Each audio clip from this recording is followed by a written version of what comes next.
Hello दोस्तों, स्वागत है आप लोगों का सोलो लेवलिंग के एक नए वीडियो में। तो जैसा कि हम लोगों ने लास्ट वाले एपिसोड में देख लिया था कि जिन्हों ने सिस्टम का जो आर्किटेक्ट था उसको हरा दिया था, लेकिन मरते मरते वो एक भविष्यवाणी करता है और जिन्हों से कहता है कि जब तुम्हारी मौत आएगी तुम उसको रोक नहीं पाओगे। और जिन्हों भी मुस्कुराते हुए उससे कहता है ठीक है ऐसा ही होगा। इस एपिसोड की शुरुआत में डंजन के बाहर का सीन दिखाया जाता है, जहाँ पर बाकी सभी लोग मिस्टर च्यूल, मिस्टर चोई और बाकी सभी हंटर्स का जो कि डंजन के अंदर गए हुए थे जिन्हों को बैकअप प्रोवाइड करवाने के लिए, उन सभी लोगों का बाहर वेट कर रहे होते हैं। लेकिन काफी ज्यादा समय हो गया होता है, वो लोग आए नहीं हुए होते हैं। यहाँ पर हंटर्स बात कर रहे होते हैं कि हंटर गिल्ड को अंदर गए हुए लगभग 1 घंटे से ज्यादा का समय हो गया है, आखिरकार उन लोगों को भी कितना समय लगेगा। बाकी सभी लोग भी यही चीज बातें कर रहे होते हैं और वेट कर रहे होते हैं कब वो लोग बाहर आएंगे। हर जो हंटर्स होते हैं वो हंटर्स आपस में ये भी बात कर रहे होते हैं कि अगर हम लोग इसके अंदर गए हुए होते तो पक्का हम लोग तो खत्म ही हो जाते। और तभी वो लोग देखते हैं कि वहाँ से काफी सारे लोग आ रहे होते हैं। वो चिल्लाते हुए कहते हैं कि वो लोग आ रहे हैं, वो लोग आ रहे हैं। और जैसे ही वो लोग देखते हैं कि हंटर्स जो अंदर से आ रहे हैं वो काफी ज्यादा घायल है। अभी चीज देखकर बाकी सभी जो लोग होते हैं बाहर खड़े इन लोगों का इंतजार कर रहे होते हैं काफी ज्यादा हैरान होते हैं। वो अपने मन में सोचते हुए कहते हैं कि मैं तो विश्वास ही नहीं कर पा रहा हूँ, हंटर गिल्ड के जो इलाइट मेंबर्स हैं, ऐसा लगता है कि इन लोगों को पीटा गया है। आखिरकार सी रैंक के गेट के अंदर ऐसा क्या हो रहा है। तो असल में वो लोग काफी ज्यादा डर गए होते हैं, क्योंकि अब वो लोग तो लो रैंक के हंटर्स हैं भाई, और ये लोग इलाइट मेंबर्स हैं, वो भी सबसे बेस्ट गिल्ड के। फिर भी इन लोगों की हालत खराब हो गई और इसी वजह से ये लोग काफी ज्यादा डरे हुए होते हैं। मिस्टर च्यूल बाहर आके उन लोगों से बोलते हैं कि क्या तुम सभी लोग करेज गिल्ड से हो, क्या आप हमारी मदद करेंगे हमारे साथ जो कैजुअलिटीज हुई है इनको ट्रांसपोर्ट करने में। वो कहते हैं क्या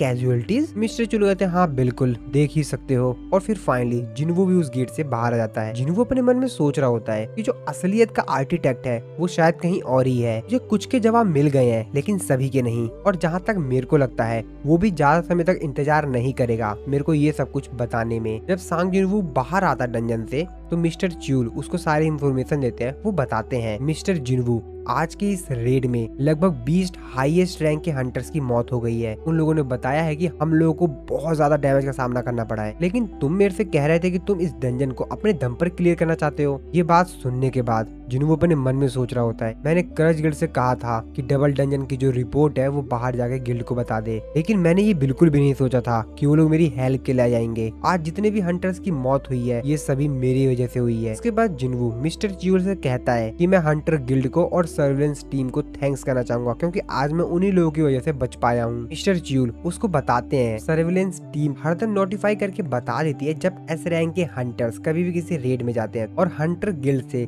मदद मांगने का जो डिसीजन था वो मेरा खुद का था। मुझे लगा था कि थोड़ी बहुत समस्या होगी, लेकिन इतनी ज्यादा हो जाएगी ये मुझे नहीं मालूम था। इसके बाद वो जिन्वो से पूछते हैं कि वैसे तुमको कैसे मालूम था कि इस जगह पर एक डबल डंजन है। जिन्वो उनको बताता है कि मेरे को डबल डंजन ने खुद बुलाया था। वो कहते हैं क्या डबल डंजन ने खुद बुलाया था, इसका क्या मतलब है। जिन्वो उसको बताता है कि हाँ मेरे को एक मैसेज रिसीव हुआ था, उसमें मेरे को बताया गया था कि मेरे को यहाँ पर आना है। मिस्टर च्यूल उससे बोलते हैं तो क्या मैं उस मैसेज को देख सकता हूँ, लेकिन जिन्वो उनको मना करता है और कहता है कि वो मेरे दिमाग के अंदर है, सिर्फ मैं ही उसको देख सकता हूँ। अभी बात सुनने के बाद मिस्टर च्यूल भी थोड़े से हैरान होते हैं। वो अपने मन में सोचते हुए कहते हैं कि मेरे को शक हो रहा है कि ये मजाक कर रहा है, लेकिन इतने सारे लोगों की आज मौत हुई है तो मेरे को ऐसा नहीं लगता है। मैं इस बंदे को नहीं पढ़ पा रहा हूँ, हम अपने कॉमन सेंस के दम पे तो नहीं। अभी मिस चाइन जिन्वो के पास आती है। वो जिन्वो से पूछती है कि मिस्टर जिन्वो आप ठीक तो है ना। जिन्वो कहता है हाँ मैं ठीक हूँ, लेकिन तभी जिन्वो को कुछ अजीब सा एहसास होता है। वो कहता है कि हाँ थोड़ा बहुत। अरे नहीं। और ऐसा कहने के बाद जिन्वो वहीं पे जमीन पे गिर जाता है। सभी लोग चिल्लाते हुए कहते हैं मिस्टर जिन्वो क्या हुआ। सभी लोग भागते हुए जिन्वो की मदद के लिए आते हैं और फिर वो सीन वहीं पर ही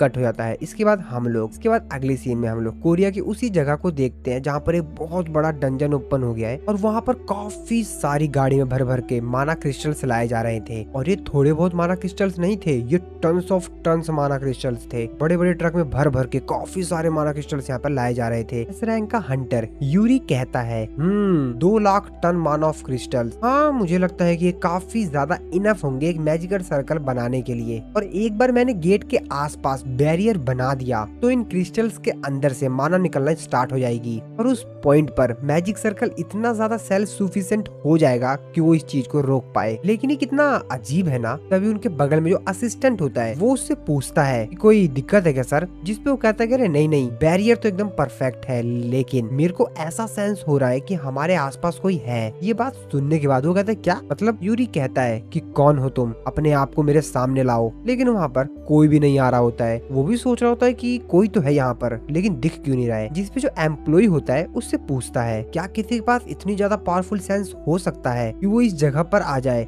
जबकि डंजन ब्रेक तो कल होने वाला है। इस पे यूरी उससे बोलता है कि मैं तुमसे ये कभी नहीं कहा कि वो एक इंसान है। वो काफी ज्यादा हैरान होते हुए कहता है क्या? इसके बाद हम लोग उसी इंसान को देखते हैं जिसकी सेंस अभी अभी यूरी की हुई थी। एक्चुअल में वो इंसान बोल रहा होता है, ओ मैं देख सकता हूँ एक इंसान जिसकी बहुत ही ज्यादा शार्प सेंसेस हैं, और जहाँ तक मेरे को लगता है कि कुछ भी अजीब बात नहीं है इसके बारे में ही। और अगर मैं इसकी पावर को देखूं तो उसके हिसाब से मेरे को नहीं लगता कि इसके बारे में कोई अजीब बात है। लेकिन आखिरकार ये फाइनली हो गया। सब कुछ प्लान के हिसाब से ही चल रहा है। ट्रेजेडी शुरू होने वाली है। सोल्जर्स, हंटर्स सभी लोग यहाँ पर आसपास आ गए थे और यहाँ पर बैरियर्स लगा दिए गए थे ताकि सिविलियंस यहाँ पर एंटर ना कर पाए, और बाकी जो आर्मी फोर्सेस थी उनको भी यहाँ पर बुला लिया गया था। यहीं पर ही दूसरी तरफ ब्लेड गिल्ड के जो हंटर्स होते हैं उन लोगों को दिखाया जाता है। उनमें जो गर्ल हंटर होती है वो कहती है कि इतनी सारी आर्मी को यहाँ पर बुलाया जा रहा है तो हम लोगों को क्यों बुलाया गया है। जिसपे ब्लेड गिल्ड का जो गिल्ड मास्टर होता है वो कहता है अगर यूरी का जो स्ट्रेटेजी है, उसका जो प्लान है, अगर वो फेल हो जाता है तो यहाँ पर कोई तो हंटर्स चाहिए ना जो कि फ्रंट लाइन हंटर के तौर पर यहाँ पर उस चीज को संभाल पाए। जिस पे वो कहते हैं अच्छा तो ये सिर्फ एक ह्यूमन शील्ड है। तभी वहाँ पर जो मिनोरी नाम का हंटर होता है वो कहता है कि हाँ क्या ही फर्क पड़ता है, जब तक कि हम लोग फ्रंट लाइन पे रहेंगे, हम हंटर्स और इनके बीच में कोई भी अंतर नहीं है। और सामने जो बहुत बड़ा सा गेट ओपन होने वाला होता है उसको देखते हुए कहता है ये चीज दिखाती है कि जब असली तबाही आती है तो इंसान कितना ज्यादा हेल्पलेस हो जाता है। यूरी जो कि यहाँ पर अच्छी तरीके से देख रहा था कि यहाँ पर जितने भी माना क्रिस्टल्स रखे गए हैं वो सही से रखे गए नहीं रखे गए हैं, वो कहता है कि सब कुछ बहुत बेहतरीन चल रहा है, बेहतरीन एकदम सही चल रहा है। अगर सब कुछ इसी तरीके से सही चलता रहा तो इस गेट को मैं अपने दम पर ही संभाल लूंगा। एक ऐसा इंसान जिसने की अपने दम पर एस रैंक के गेट को संभाल लिया। हाँ लेकिन मैं जानता हूँ कि बहुत सारे अदर हंटर्स भी हैं जो कि इस टाइटल के लिए काफी ज्यादा बेहतर है। मैं तो बस थोड़ा सा ज्यादा ओवर कॉन्फिडेंस हो गया हूँ। और उसके बाद फिर वो थोड़ा सा यहाँ पर अपने दिमाग को ताजा करने के लिए अल्कोहल पीने लग जाता है, जिसको देखकर जो असिस्टेंट होता है वो कहता है क्या मिस्टर यूरी आप अल्कोहल? जिसपे वो कहता है अरे अरे चिंता मत करो यार, मैं तो सिर्फ अपने दिमाग को थोड़ा सा शांत कर रहा हूँ, चिंता मत करो, मैं अपना सबसे बेहतर प्रदर्शन दूंगा। तुमने शायद आज तक ऐसा कुछ भी नहीं देखा होगा, तुमको काफी ज्यादा मजा आने वाला है। वैसे यहाँ पर टोटल कितने एस रैंक के हंटर्स हैं? असिस्टेंट को बताता है कि टोटल यहाँ पर 15 हैं। जिसकी बात सुनने के बाद यूरी बोलता है काफी छोटी ऑडियंस है। के बाद वो उससे पूछता है कि वैसे अमेरिकन क्या कर रहे हैं, क्या वैसे जापान से कोई एस रैंक का हंटर नहीं आया? असिस्टेंट उसको बताता है जैसा कि उनके खुद के देश में एक एस रैंक का गेट अपीयर हुआ है, तो वहाँ से तो कोई नहीं आया है। लेकिन सिर्फ ऐसा वहाँ पर नहीं है, एस रैंक के जो गेट्स हैं वो काफी सारी जगहों पर अपीयर हुए हैं, जैसे कि यूनाइटेड किंगडम, इंडिया और भी अलग अलग नेशंस। जिसकी बात सुनने के बाद यूरी बोलता है मैं देख सकता हूँ तो पूरी दुनिया के जितनी भी कंट्रीज हैं उन सभी लोगों के पास अच्छे हंटर्स की कमी है। और तभी उन लोगों के सामने जो गेट होता है वो ओपन हो जाता है, जिसको देखकर जो असिस्टेंट होता है कहता है हाँ? अरे गेट ओपन हो गया है। और जैसे वहाँ पर गेट ओपन होता है इस तरफ जिन्वू की तुरंत आँख खुलती है और फिर हम लोग को जिन्वू का सीन दिखाया जाता है, जहाँ पर जिन्वू एकदम से उठता है, चारों तरफ नजारा देखते हुए कहता है क्या मैं हॉस्पिटल में हूँ? अरे नहीं यार। और तभी वहाँ पर अंदर योजिन आता है। वो जिन्वू को बेड पे बैठा हुआ देख कर कहता है सर फाइनली आप उठ गए। जिन्वू भी उसको वहाँ पर देख कर कहता है मेरे साथ क्या हुआ? लेकिन योजिन जिन्वू को ठीक देख कर काफी ज्यादा तेजी से रोने लगता है। उससे बोलता है सर आप फाइनली उठ गए, मैंने तो सच में सोचा था कि आप मर गए, मैंने तो ये बिल्कुल भी नहीं सोचा था कि आप 3 दिन तक सोते रहेंगे। ये बात सुन के जिन्हों कहते हैं क्या मैं 3 दिन से सो रहा हूँ? योजिन उसको कहता है कि हाँ सर मेरे को आपकी काफी ज्यादा चिंता हो रही थी। लेकिन जिन्हू तो अपने मन में कुछ और ही सोच रहा होता है। वो कहते क्या 3 दिन तक? क्या सच में मेरे अंदर जो फटीग था वो इतना ज्यादा बन गया था? वैसे मेरे को लगता है कि मेरे को थोड़ा सा ब्रेक ले लेना चाहिए, लेकिन उससे भी ज्यादा जरूरी ये है कि उस आर्किटेक्चर ने एक्चुअल में जो मेरे को पूरा वॉर दिखाया था मेरे दिमाग से जा ही नहीं रहा है। लेकिन 1 मिनट, मैं 3 दिन से सो रहा हूँ, मैं 3 दिन से सो रहा हूँ, इसका मतलब? तभी वो योजिन को चिल्लाते हुए कहता है योजिन जल्दी मेरे को सब कुछ अपडेट दो। योजिन से कहता है कि हाँ अपडेट ठीक है, लेकिन किस चीज के ऊपर? जिन्हों उससे बोलता है कि जो जापान में एस रैंक का गेट ओपन हुआ है उस चीज के बारे में, क्या हुआ वहाँ पर? योजिन बोलता है अच्छा उस चीज की बात कर रहे हैं? हाँ वैसे। और फिर योजिन वो स्टोरी सुना लगा था। इसके बाद फिर से हम लोग जापान में उस दिन का सीन देखते हैं कि एक्चुअली उस दिन क्या हुआ था। तो ये सीन वहीं से स्टार्ट होता है और जैसे ही गेट ओपन होता है उसमें से काफी सारे बड़े बड़े बीस्ट्स आने लग जाते हैं। अब इस चीज को देखकर यहाँ पर जो हंटर्स, आर्मी के लोग, बाकी सभी जो लोग होते हैं काफी ज्यादा हैरान होते हैं, क्योंकि ये बहुत ज्यादा बड़े बीस्ट थे। अब इन लोगों को देख कर वो लोग कहते हैं क्या जाइंट्स, ये तो जाइंट्स हैं। लेकिन ये लोग तो ज्यादातर समय एक बॉस के तौर पर जो हाईएस्ट लेवल के ए रैंक के गेट्स होते हैं वहीं पर अपीयर्स होते हैं। बाकी सभी लोग तो इन लोगों को देखकर डर रहे होते हैं, लेकिन यहाँ पर जो यूरी होता है वो तो बिल्कुल भी डर रहा होता है। वो कहता है ये सब तो मेरे लिए काफी ज्यादा आसान है, और अपनी पावर को दिखाते हुए कहता है कि अब मेरे पास आओ। और यहाँ पर आसपास जितने भी क्रिस्टल्स होते हैं उनमें से माना निकलना स्टार्ट हो जाती है, लेकिन उन बीस्ट्स को तो घंटा भी फर्क नहीं पड़ता है। और इसके बाद वो बीस्ट यहाँ पर जो उसने शील्ड बनाई हुई होती है उसको ब्रेक करने लगता है अपने वीपन की हेल्प से। अब इस चीज को देख कर यूरी कहता है वैसे बीस्ट्स को ज्यादातर ए रैंक के गेट्स में ही देखा जाता है, किसने सोचा था कि तुम यहाँ पर मिलोगे, लेकिन तेरे को क्या लगता है कि तू मेरा बैरियर ऐसे ही तोड़ देगा। और शायद यहाँ पर जो बीस्ट होता है उसकी इस बात को भाई सीरियस ले लेता है, और वो भाई सच में उसने जहाँ पर बैरियर बनाया हुआ होता है उसको ब्रेक कर देता है। बस यूरी की पूरी फट जाती है, उसका तो पूरा रूह कांप जाता है भाई, उसकी तो पूरे पसीने छूटने लग जाते हैं शरीर से। वो कहता है और वो बीस्ट उसके जो पूरा का पूरा उसने यहाँ पर बैरियर बनाया हुआ होता है उसको डिस्ट्रॉय कर देता है, और अपनी आंखों के सामने अपने बैरियर को टूटता हुआ देखकर यूरी की तो आंखें फटी की फटी रह जाती हैं। और वो सीन वहीं पर ही कट हो जाता है। इसके बाद प्रेजेंट में हम लोग सांग जिनवू को हॉस्पिटल में देखते हैं, जिसको कि असल में सारी कहानी योजिन बता रहा था। योजिन बताता है कि सर वो रेड फेल साबित हुई। ये बात सुन के जिनवू भी थोड़ा सा परेशान होता है। इसके बाद दूसरी तरफ हम लोग योजिन कंस्ट्रक्शन के चेयरमैन यो म्यूंग को देखते हैं, जो कि एक्चुअल में योजिन के फादर होते हैं, जो कि अपने ऑफिस की टेबल पर ही सो गए होते हैं। तभी उनकी आंख खुलती है, वो अपना सर पकड़ते हुए कहते हैं कि और तभी उनका जो सेक्रेटरी होता है वो वहाँ पर आता है। उसको देखकर चेयरमैन उससे बोलते हैं कि आखिरकार मैं कब से सो रहा था। सेक्रेटरी उनको बताता है कि सर आप लगभग 23 घंटे 46 मिनट से सो रहे हैं, और जैसा कि आपने मेरे को ऑर्डर दिया था कि अगर आप 24 घंटे के अंदर नहीं उठते हैं तो मैं आपको हॉस्पिटल ले जाऊँ, तो मैं बस कार को रेडी ही करवा रहा था। वैसे सर यहाँ पर 2 रिसेंटली न्यूज है जो की आपको जरूर पता होनी चाहिए। वो उनको एक फाइल देते हुए कहता है कि पहले तो ये कि एक पेशेंट है जो कि असल में एटर्नल स्लमर से ठीक हो गया है। ये बात सुन के चेयरमैन काफी ज्यादा हैरान होता है, कहता है क्या एक ऐसा इंसान जो कि एटर्नल स्लमर से उठा है। वो फाइल को ओपन करते हुए कहता है कि हाँ सर, वो मिस्टर सांग जुनवू की मदर हैं। अब उनकी फाइल को देखकर चेयरमैन अपने मन में सोच रहा होता है, तो इसका मतलब कहीं ये तो नहीं है कि सांग जुनवू के पास इतनी ज्यादा पावर है कि वो एटर्नल स्लमर जैसी बीमारी को भी ठीक कर सकता है। जिसपे चेयरमैन कहता है कि हाँ चलो ठीक है, वैसे दूसरी न्यूज क्या है। इसके बाद सेक्रेटरी उनको सेकंड न्यूज बताता है। वो बताता है कि सर आपसे कोई मिलने के लिए आया है। इसके बाद वहाँ पर एक लेडी आती है। वो लेडी आकर वहाँ पर उससे पूछती है तुमको ये सब कुछ कब से मालूम था, और वो सीन वहीं पर ही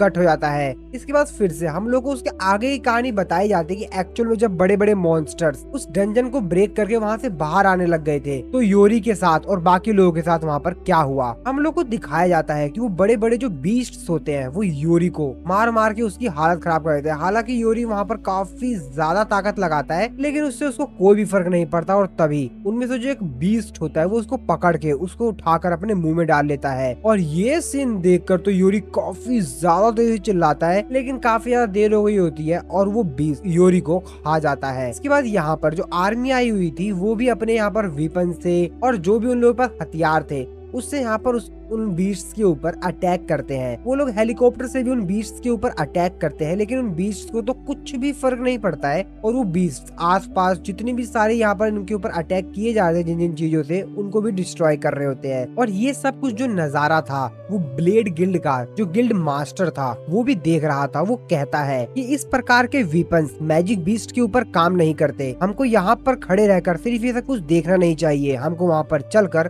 उन लोगों को हराना चाहिए। इसके बाद बाकी सभी जो हंटर्स होते हैं वो भी उन मैजिक बीस्ट्स के ऊपर अटैक कर देते हैं। उनमें से जो हंटर गर्ल होती है वो अपने मन में सोच रही होती है कि अगर मैं इसकी आंखों से गायब हो जाऊं तो ये हमारे मूव्स को देख ही नहीं पाएगा, लेकिन उससे पहले वो कुछ कर पाती। वो बीस्ट उसको एक पंच हिट करता है, हालांकि वो उस पंच से बच जाती है। वो अपने मन में सोचते हुए कहती है ये है तो बहुत बड़ा, लेकिन इसके साथ साथ इसके जो मूवमेंट्स हैं वो भी काफी ज्यादा फास्ट है। ये बीस्ट तो सच में काफी ज्यादा अलग है। हम इस समय टोक्यो की सिटी के ऊपर उड़ रहे हैं और हम इतने ऊपर से भी पूरी सिटी को बर्बाद होते हुए साफ साफ देख सकते हैं। क्या इस क्राइसिस से हंटर्स हम लोगों को बचा पाएंगे? और ये सारी जो न्यूज होती है ये पूरे ऑल ओवर द वर्ल्ड जा रही होती है, जिसको कि सांग जिनवू भी देख रहा होता है। वो अपने मन में सोचते हुए कहता है कि अगर इतनी तेजी से ये गेट बढ़ता रहा तो ये पूरे एशिया के लिए काफी ज्यादा खतरनाक साबित हो सकता है, जैसा कि जेजू आइलैंड पे हुआ था। मेरे को जल्द से जल्द कुछ करना होगा। तभी जिनवू की जो सिस्टर होती है जिन्हा, वो जिन्वू से बोलती है कि तुम मत जाओ जिन्वू, तुम मत जाओ। ये बात सुनकर जिन्वू पीछे देखता है। जिन्वू अपनी सिस्टर से बोलता है अब इसका क्या मतलब समझूं मैं। उसकी सिस्टर उससे बोलती है कि मैं जानती हूँ कि तुम वहाँ पर जरूर जाओगे और इसीलिए मैं तुमको वहाँ पे जाने के लिए मना कर रही हूँ। ये बात सुनकर जिन्वू थोड़ा सा सोचता है। जिन्वू अपनी सिस्टर से बोलता है कि अरे नहीं नहीं नहीं, मैं नहीं जाऊंगा। मैंने अपने ऊपर काफी ज्यादा लोड ले लिया है, मैं बहुत ज्यादा काम कर चुका हूँ, तो इसलिए मैंने सोचा कि मैं एक बहुत लंबा ब्रेक लूंगा, तुम चिंता मत करो। इसके बाद अगले सीन में हम लोग जिन्वू को देखते हैं जो कि पार्क में बैठा हुआ होता है। तभी वहाँ पर बेरू अपेयर होता है। जिन्वू बेरू से बोलता है कि बेरू बेरू उससे बोलता है कि हाँ बोलिए मेरे किंग। जिन्वू उससे बोलता है कि मैंने तुमसे कहा था कि तुम हरदम जिन्हा को देखते रहना, क्या तुम फिर से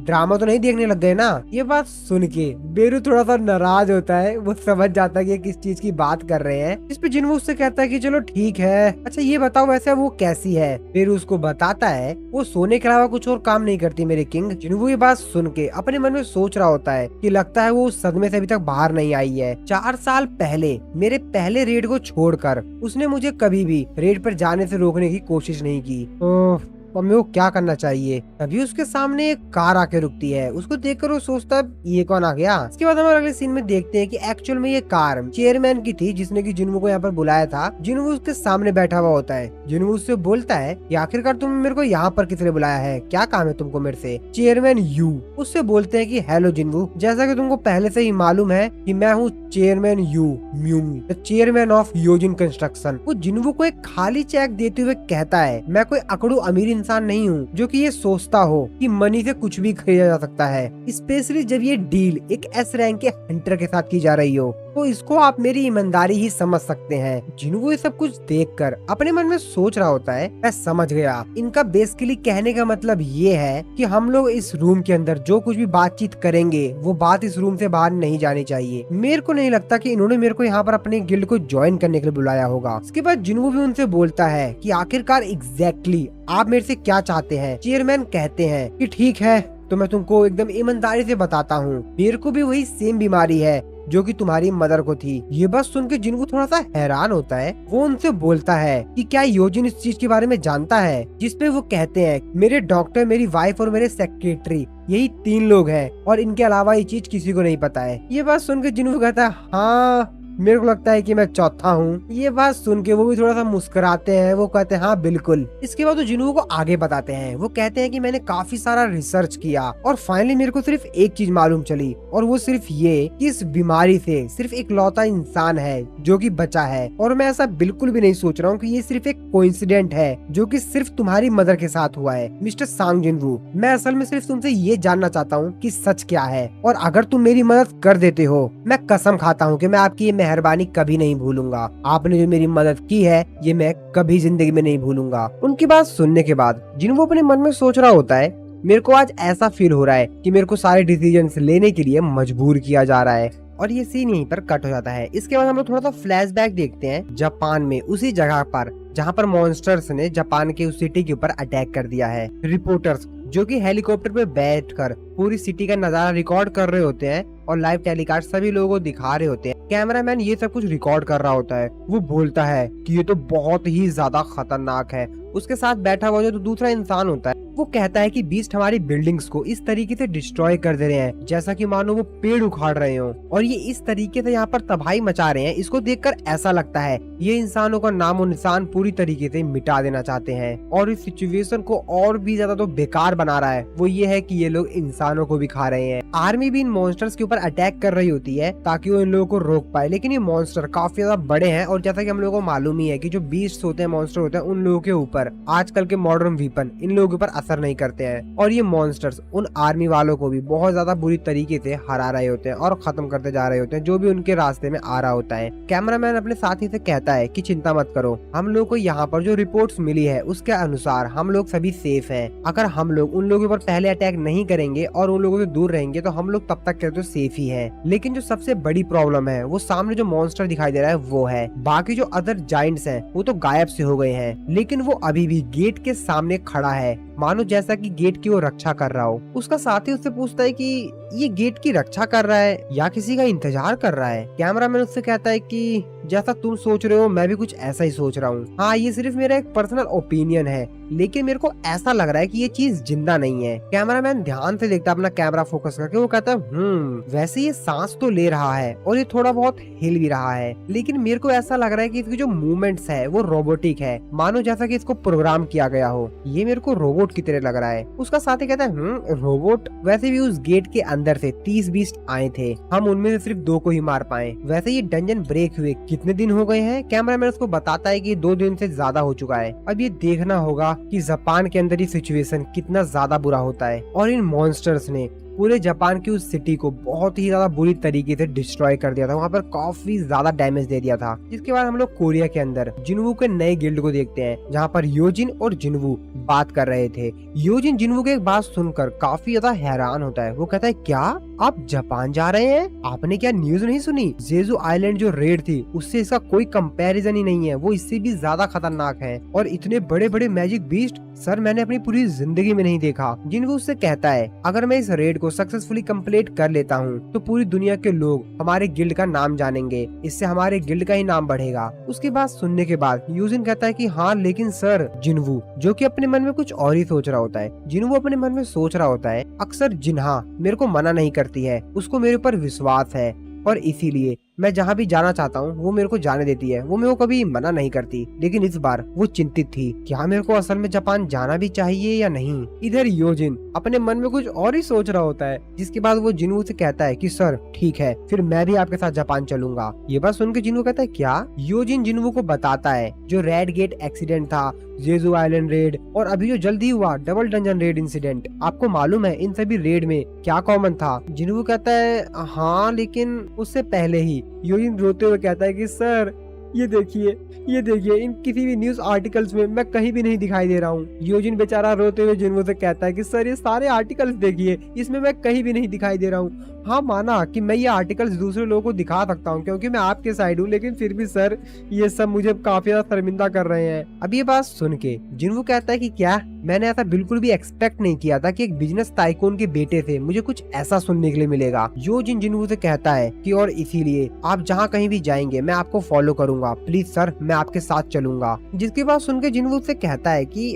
अभी कुछ समय पहले ही, मतलब कुछ सेकंड पहले ही तो तुम कह रहे थे कि मेरे को वहाँ पे नहीं जाना चाहिए। अरे तुमको पता भी है ना मैं कि कहाँ जाना चाह रहा हूँ। योजिन कहता है कि हाँ सर मेरे को आप में विश्वास है, जब तक आप मेरे साथ रहेंगे मैं सेफ रहूंगा। अब योजिन की ये बात सुन के जिनवू थोड़ा सा मुंह नीचे करके मुस्कुरा देता है, लेकिन फिर जिनवू खड़ा होता है और वहाँ से जाते हुए योजिन से कहता है कि मैं तो तुम्हारे साथ सिर्फ मजाक कर रहा था और वैसे भी इस समय मैं जापान क्या करने जाऊंगा। उसकी बात सुन के योजिन कहता है कि सर लेकिन जिनवू उससे कहता है कि हाँ मैं घर जा रहा हूँ, आज तुमने काफी बेहतर किया। और ऐसा कहकर जिनवू वहाँ से चला जाता है। योजिन बस जिनवू को देखता ही रह जाता है। इस तरफ हम लोग जिनवू को देखते हैं जो कि अपने गिल्ड से बाहर आ गया होता है। रास्ते में जाते समय जिनवू अपने मन में सोच रहा होता है, मैं अपने शैडो सोल्जर का इस्तेमाल नहीं कर पाया, लेकिन फिर भी जो सिस्टम का आर्किटेक्ट था वो मेरे जितना ही ताकतवर था। यहाँ तक कि मेरा जो लेवल है वो भी 100 से ज्यादा है। तो इसका मतलब ये है कि अभी भी ऐसे काफी सारे क्रिएचर्स हैं जो कि मेरे से ज्यादा पावरफुल हो सकते हैं, या शायद हो भी। वैसे भी ये बहुत बड़ी दुनिया है। अरे ऑफ कोर्स यार,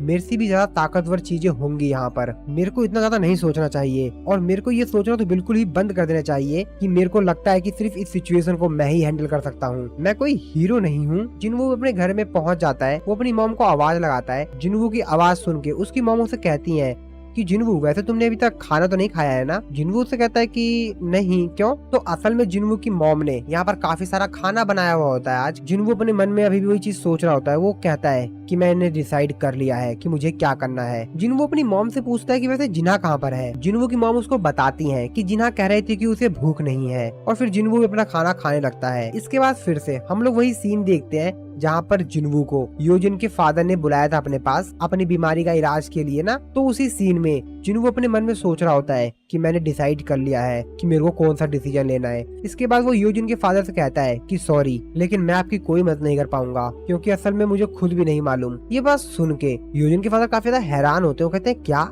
लेकिन आखिरकार फिर तुम्हारी मॉम किस तरीके से पूरी तरीके से रिकवर हो गई? ये बात सुन के जिनवू उनसे कहता है कि चेयरमैन यो, अगर मुझे सच में मालूम होता कि उसका क्योर क्या है तो मैं खुद चाहता कि मैं उससे प्रॉफिट बना सकूं, मैं उससे पैसा कमा सकूं। और वैसे भी जब मुझे खुद ही प्रॉफिट होता तो मैं अपना मुंह चुप क्यों रखता, मैं तो खुद ही बताता ना कि क्या उसका इलाज है। सच में मुझे खुद नहीं मालूम। और ऐसा कहने के बाद जिनवू वहाँ से चला जाता है। चेयरमैन यो जिनवू से कहते हैं कि मैं समझ गया तुम क्या कहना चाह रहे हो। जिनवू जब चेयरमैन यो की बिल्डिंग से नीचे आ रहा होता है, लिफ्ट में होता है, तो अपने मन में सोचते हुए कहता है वो यो जिनके फादर थे, शायद मुझे उनको सच बता देना चाहिए था, लेकिन हाँ मैं उनको उतने अच्छे से भी नहीं जानता हूँ, और वैसे भी उसने मुझे कभी बताया नहीं कि उसके फादर किस प्रकार के इंसान है, और मुझे पता भी नहीं कि उनका क्या प्लान होगा। क्या पता वो अपनी बीमारी के बारे में मेरे से झूठ बोल रहे हो, और वैसे भी होली वाटर ऑफ लाइफ बहुत ही कम बचा हुआ है, तो मेरे को इसका इस्तेमाल बड़े ध्यान से करना चाहिए। हालांकि उनका ऑफर काफी बढ़िया था, लेकिन फिर भी मुझे उतना बेहतर नहीं लगा। इसके बाद हम लोग प्रेजेंट में जिनवू को देखते हैं, जो कि अपने घर पे खाना खा रहा होता है अपनी मॉम के बने हुए हाथ का। जिनवू जो कि खाना खाते हुए भी अपने मन में सोच रहा होता है कि मैंने डिसाइड कर लिया है कि मेरे को क्या करना है। हाँ मैंने डिसाइड कर लिया है कि मुझे क्या करना है, और अभी मेरे सामने जितने भी ऑप्शंस हैं इनके हिसाब से ठीक है मैंने चुन लिया। इसके बाद जिनवू अपनी मॉम से बोलता है कि मॉम मेरे को जाना होगा। जिनवू अपने मन में सोच रहा होता है कि मैं जानता हूँ कि मेरे से काफी ज्यादा ताकतवर लोग भी हैं, लेकिन जब तक मैं इतना कैपेबल हूँ कि मैं अपने आप को लेवल अप कर सकता हूँ, तब तक तो मेरे को बैटल फील्ड पे जाना होगा और अपने आप को और भी ज्यादा पावरफुल करना होगा, जितना मैं हो सकता हूँ उतना। जिनवू की मॉम उससे कहती है कि तुम्हारे फादर भी कुछ ऐसे ही थे, जब कभी भी उनको इमरजेंसी कॉल आती थी तो वो खाना खाने के दौरान ही खाना छोड़कर चले जाते थे। ठीक है तुम डिनर खा लो, उसके बाद मैं तुम्हारी मदद करूंगी तुम्हारे सामान को पैक करने में। इसके बाद हम लोग जिनवू को देखते हैं, जो कि खाना खाने के बाद अपनी सिस्टर के रूम में जाता है। जिनवू अपनी सिस्टर से पूछता है कि जिन्हा क्या तुम सो गई हो। जिन्हा उससे कहते हैं कि हाँ। जिनवू उससे कहता है कि मेरे को तुमसे कुछ सेकंड के लिए बात करनी है। जिन्हा उससे कहती है कि मैं सो रही हूँ, मेरे को सोना है। जिनवू जो कि अपने मन में सोच रहा होता है कि मैं कहाँ से शुरू करूँ, मैं क्या बताऊँ अपनी सिस्टर को। जिनवू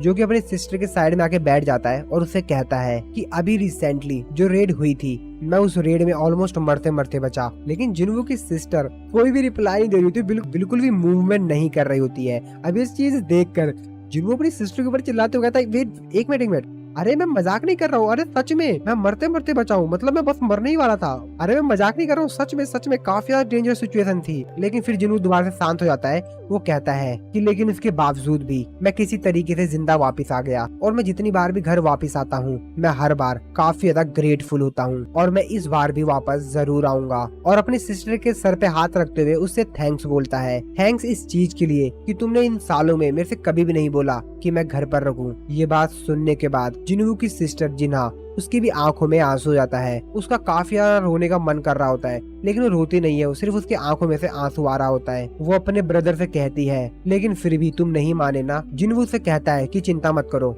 मैं जरूर वापस आऊंगा, चिंता मत करो, मैं तुम्हें प्रोटेक्ट करूंगा, इससे कोई भी फर्क नहीं पड़ेगा कि मैं कितना ज्यादा दूर हूँ। इसके बाद अगले दिन हम लोग मिस्टर गो को देखते हैं, जो कि सभी लोगों को ये बताते हैं कि जिनवू जापान जा रहा है वहाँ पे लोगों की मदद करने के लिए। और फिर जिनवू भी यहाँ पर एक स्पीच देता है, सभी कैमरामैन न्यूज रिपोर्टर वगैरह उसकी फोटोज वगैरह खींच रहे होते हैं, और उस स्पीच देने के बाद मिस्टर गो भी उसको कांग्रेचुलेशन कहते हैं। और फिर जिनवू पहुंच जाता है जापान उतरने के बाद जापान के एयरपोर्ट पे जितने भी लोग होते हैं वो सभी के सभी तो योजिन और जिनवू को ही देख रहे होते हैं। योजिन यहाँ पर काफी सारा सामान लाया हुआ होता है जो कि उनके इस मिशन में काम आएगा। जिनवू जो कि भाई काफी ज्यादा शानदार लग रहा होता है, और वो भी फुल फॉर्म में होता है। सभी लोग उसी को देख रहे होते हैं और उसकी फोटोज वगैरह खींच रहे होते हैं। अब ये सब चीज देखकर जिनवू भी थोड़ा सा शर्मा जाता है और एक मस्त सा पोज देता है ताकि सभी लोग उसकी एक बेहतरीन फोटो खींच पाएं। और जब वो लोग वहाँ से एयरपोर्ट से बाहर आ रहे होते हैं तो वहाँ पर उनका नाम भी अनाउंस किया जाता है एजिन, यानी कि ये लोग एजिन गिल्ड से हैं। और भाई जिनवू की ये वाली एंट्री, जिस तरीके से ये एंट्री ले रहा है ना भाई जापान के अंदर, वो काफी ज्यादा मस्त है भाई। फुल टफन में चल रहा है बंदा, देख रहे हैं इसको यार। वैसे भी एस रैंक का हंटर बन गया है जिनवू, अब तो भाई जोश में तो होगा ही ना। और यहाँ पर जिनवू का वेलकम किया जाता है। सांग जिनवू एस रैंक का Hunter, guild master of ageing guild. और दूसरी तरफ है हमारा योजिन यो जिनहो, डी रैंक का Hunter, vice guild master of ageing guild. Japan के अंदर उस सिटी में सिचुएशन काफी ज्यादा खराब हो चुकी थी और चारों तरफ बस तबाही ही तबाही थी। वहाँ पर जो मिलिट्री के लोग थे वो बाकी जितने भी सिविलियंस थे उनकी हेल्प कर रहे थे वहाँ से उन लोगों को निकालने में, ताकि जो लोग बचे हुए हैं उन लोगों को सेफली उस जगह से निकाल लिया जाए। यहाँ पर जो कुछ ओल्ड लोग होते हैं वो लोग मिलिट्री वालों से बहस कर रहे होते हैं। मिलिट्री का जो सोल्जर होता है वो उनसे कहता है कि हमारे ट्रक में वैसे ही काफी सारे पेशेंट्स हैं जो कि घायल हैं, वहाँ पर और स्पेस नहीं है, हम ज्यादा से ज्यादा 4 लोगों को और ले आ सकते हैं। लेकिन वो जो ओल्ड मैन होता है वो सोल्जर से कहता है कि लेकिन ये तो बहुत बेकार है, यहाँ पर लगभग 10 पेशेंट हैं जो कि पूरी तरीके से हिल भी नहीं सकते हैं। मिलिट्री का सोल्जर उनसे कहता है कि ये समय नहीं है इस चीज की चिंता करने के लिए कि जो लोग मर रहे हैं उनकी चिंता की जाए। जाइंट मॉन्स्टर्स यहाँ पर आने ही वाले हैं, अगर हम लोग यहाँ पर रहे तो हम सभी लोग मारे जाएंगे। जिसपे वो ओल्ड मैन उनसे कहता है कि लेकिन फिर भी हम लोग उन्हें नहीं छोड़ सकते, मैंने अपनी वाइफ से प्रॉमिस किया था।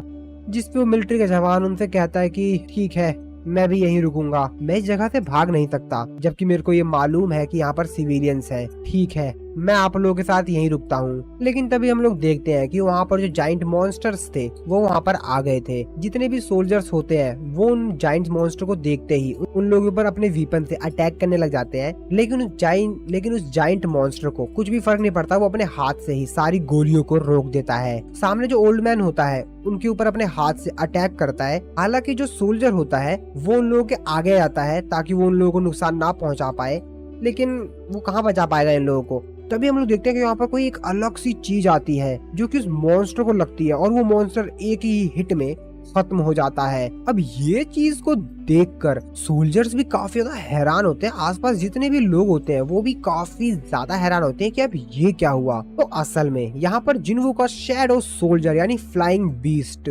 काइजल आ गया था, जिसने एक ही हिट में उस मॉन्स्टर को खत्म कर दिया था। बाकी सभी जितने भी सिविलियंस होते हैं, सोल्जर्स होते हैं, वो सभी चीज देखकर काफी ज्यादा हैरान होते हैं कि अब ये कौन आ गया। वो कहते हैं ये क्या है, और तभी जिन्वू उनके पीछे से आता है। वो उस सोल्जर से कहता है कि ये काफी ज्यादा खतरनाक है, हम लोग को दूसरी जगह पे चलना चाहिए, हम लोग हॉस्पिटल से काफी ज्यादा क्लोज हैं। तभी वहाँ पर जो बिल्डिंग होती है उसपे से काफी बड़ा पत्थर वो जो ओल्ड मैन होता है उसके ऊपर गिरने ही वाला होता है, लेकिन तभी यूजिन आकर उन लोगों को बचा लेता है और जिन्वू से कहता है कि मैं यहीं पर रहकर इन लोगों की मदद करता हूँ, इन लोगों को यहाँ से निकालने में। जिन्वू भी कहता है ठीक है। और भाई ये वाला जो सेकंड पोज है जिन्वू का, ये भी काफी ज्यादा बेहतरीन है भाई, फुल फॉर्म में आ गया है जिन्वू अब। और इस बार तो जिन्वू अपने स्टाइल के ऊपर पूरा भाई फोकस कर रहा है। और फिर इसके बाद शुरू होती है तबाही। जी हाँ दोस्तों, काइजल जो कि भाई फुल फॉर्म में है और जितने भी मॉन्स्टर्स होते हैं ना आसपास उन लोगों की काफी बेहतरीन काफी अच्छी वाली धुलाई कर रहा होता है, पीट रहा होता है मस्त एकदम। और फिर जिन्वू भी काफी तेजी से काइजल के ऊपर से जाता है और एक छलांग मारकर उसके सामने जो एक बड़ा सा मॉन्स्टर होता है उसको भी खत्म कर देता है। इस तरफ हम लोग यूएसए में एक बिल्डिंग को देखते हैं जहाँ पर काफी सारे एस रैंक के हंटर्स आपस में बात कर रहे होते हैं। वो बात कर रहे थे ओ जिन्वू जापान चला गया और मेरे सोर्सेज के हिसाब से मिसिस सेलर को अपग्रेड नहीं कर पाई, एक लेवल भी नहीं। तभी दूसरा हंटर कहता ओ तो फिर तो पक्का मरेगा, हम सभी की पावर मिसिस सेलर ने अपग्रेड कर दी है। तो हम सभी लोग जानते हैं जितने भी ऑर्डनरी हंटर्स होते हैं उनकी एक लिमिट होती है। हाँ माना कि जिन्वू रीअवेक्ड है, लेकिन फिर भी दूसरा हंटर कहता है कि हाँ जरूर वो समझ रहा होगा कि उसके पास काफी बेहतरीन एबिलिटीज है और तुमने उन जाइंट बीस्ट्स को देखा था कितने ज्यादा बड़े हैं। वो जरूर मारा जाएगा। और मेरे को लगता है, और जहाँ तक मेरे को लगता है उसने उस जो एंट को हराया था वो भी बस ऐसा ही हो गया होगा। मैं अपनी नाव को दाव पे लगाता हूँ कि वो एक ही दिन के अंदर मारा जाएगा। तभी दूसरा हंटर कहता है कि मैं अपने पूरे घर को ही दाव पे लगाता हूँ, वो 2 घंटों के अंदर मारा जाएगा। पीछे से थॉमस एंड्री की आवाज आती है। वो कहता है कि अगर ऐसी बात है तो मैं बैट लगाता हूँ। हालांकि मैं इस चीज को लेकर श्योर नहीं हूँ, लेकिन फिर भी मैं अपने पूरे स्कैवेंजर गिल्ड की बिल्डिंग को ही बैट पे लगाता हूँ कि सांग जिन्वू सरवाइव कर जाएगा। और वैसे मैं तुम सभी लोगों को सजेशन देना चाहता हूँ कि तुम सभी लोग हमारे पीछे हमारे बैक यार्ड में जो एस रैंक का गेट ओपन हुआ है ना उस पे ध्यान दो। मैं तो इस चीज को लेकर काफी ज्यादा आश्चर्य में हूँ कि आखिरकार तुम में से कितने कल का जो डंजन ब्रेक है उसके बाद यहाँ पर दिखोगे। आसपास जो हंटर होते हैं वो तो भाई बस कुछ और ही अपने मन में सोच रहे होते हैं, इसको कह रहे होते हैं यार ये दिमाग खराब कर रहा है। दूसरा हंटर अपने मन में सोचते हुए कहता है कि अरे यार इसको इग्नोर करो यार, छोड़ो छोड़ो इसको छोड़ो। थॉमस एंड्रे कहता है कि वैसे जापान इस समय काफी ज्यादा अच्छी जगह है। इसके बाद फिर से हम लोग जापान में उसी सिटी पे देखते हैं जहाँ पर हेलीकॉप्टर बैठा हुआ जो रिपोर्टर होता है वो सब कुछ रिकॉर्ड कर रहा होता है और वो ये चीज भी रिकॉर्ड कर रहा होता है इन मॉन्स्टर्स को कोई मार रहा है। कैमरामैन का साथ ही चिल्लाते हुए कहता है कि सभी लोग अपने घर से देख रहे हो ना, और जो इस समय मैं देख रहा हूँ इस चीज पे बिलीव कर पाना बहुत ही ज्यादा कठिन है। सांग जिन्वू का समन बीस्ट इन सभी जायंट्स को खत्म कर रहा है। ये लोग तो इसको जिंदा ही खा जा रहे हैं। तो जिन्हों के यहाँ पर जो समनन एंट मॉन्स्टर्स थे ना, जो कि अब उसकी शैडो सोल्जर में कन्वर्ट हो चुके थे, वो सभी के सभी उन मॉन्स्टर्स के ऊपर चढ़कर उसको जिंदा ही खा जा रहे थे। वो रिपोर्टर चिल्लाते हुए कहता है, आई रिपीट, इतने बड़े जाइंट मॉन्स्टर्स को ये इंसेक्ट जिंदा ही खा जा रहे हैं। तभी इन तबाही के बीच हम एक जगह पर एक छोटी सी बच्ची को देखते हैं, जिसके ऊपर एक बहुत बड़ा मॉन्स्टर ने अटैक कर दिया होता है और उसको पकड़ने जा रहा होता है अपने हाथ से। वो बच्ची रोते हुए चिल्लाते हुए वहां से भाग रही होती है अपनी जान बचाकर, और तभी वो देखती है कि मॉन्स्टर का हाथ उसके काफी ज्यादा करीब आ चुका है। लेकिन तभी यहाँ पर जिन्हों को एक शैडो सोल्जर की हमको यहाँ पे परछाई दिखाई देती है और उस मॉन्स्टर का हाथ ही कट जाता है। इस चीज को देखकर तो मॉन्स्टर काफी ज्यादा हैरान होता है और वो काफी ज्यादा तेजी से चिल्लाता है। तो एक्चुअल में यहाँ पर जिन्हों का सबसे बेहतरीन शैडो सोल्जर बेरू आ गया था, जिसने अपनी स्वॉर्ड की मदद से उस मॉन्स्टर का हाथ ही काट दिया था। अब वो मॉन्स्टर चिल्ला ही रहा था भाई, गुस्से में था, वो बेरू को मारने वाला था, उसके ऊपर अटैक करने वाला था, लेकिन उससे पहले वो कुछ कर पाता। तभी हम लोग को जिन्हों के एक और दूसरे शैडो सोल्जर की परछाई दिखाई देती है, जो कि था आयरन। आयरन काफी तेजी से अपना हथौड़ा लेकर आता है और उस मॉन्स्टर के ऊपर मारता है और वो मॉन्स्टर बेचारा एक ही बार में मर जाता है। और आयरन उस मॉन्स्टर को मारने के बाद काफी ज्यादा तेजी से चिल्लाता है। वो छोटी सी बच्ची जो कि अभी तो कुछ समझ ही नहीं पाई थी कि अभी उसके सामने क्या हो गया, जिन्हों भी दूर से ये सब कुछ तबाही देख रहा होता है जो अभी यहाँ पर आयरन और बेरू ने मिलकर की थी। जिन्हों भी अपने मन में सोचते हुए कहता, आयरन ने अपनी रैंक अप करने के बाद ये पहली बार है जो उसने अपनी ताकत दिखाई है। चलो कुछ ना कुछ तो ये कर ही रहा है। तभी जिन्हों के पीछे सोल्जर आता है और उसको थैंक्स बोलता है ये सब कुछ करने के लिए। जिन्हों अपने मन में सोचते हुए कहता है कि ये भी काफी बेहतरीन काम कर रहा है, और इसीलिए जिन्हों भी उसको शाबाशी देते हुए कहता है कि तुम काफी ब्रेव सोल्जर हो, बहुत अच्छा।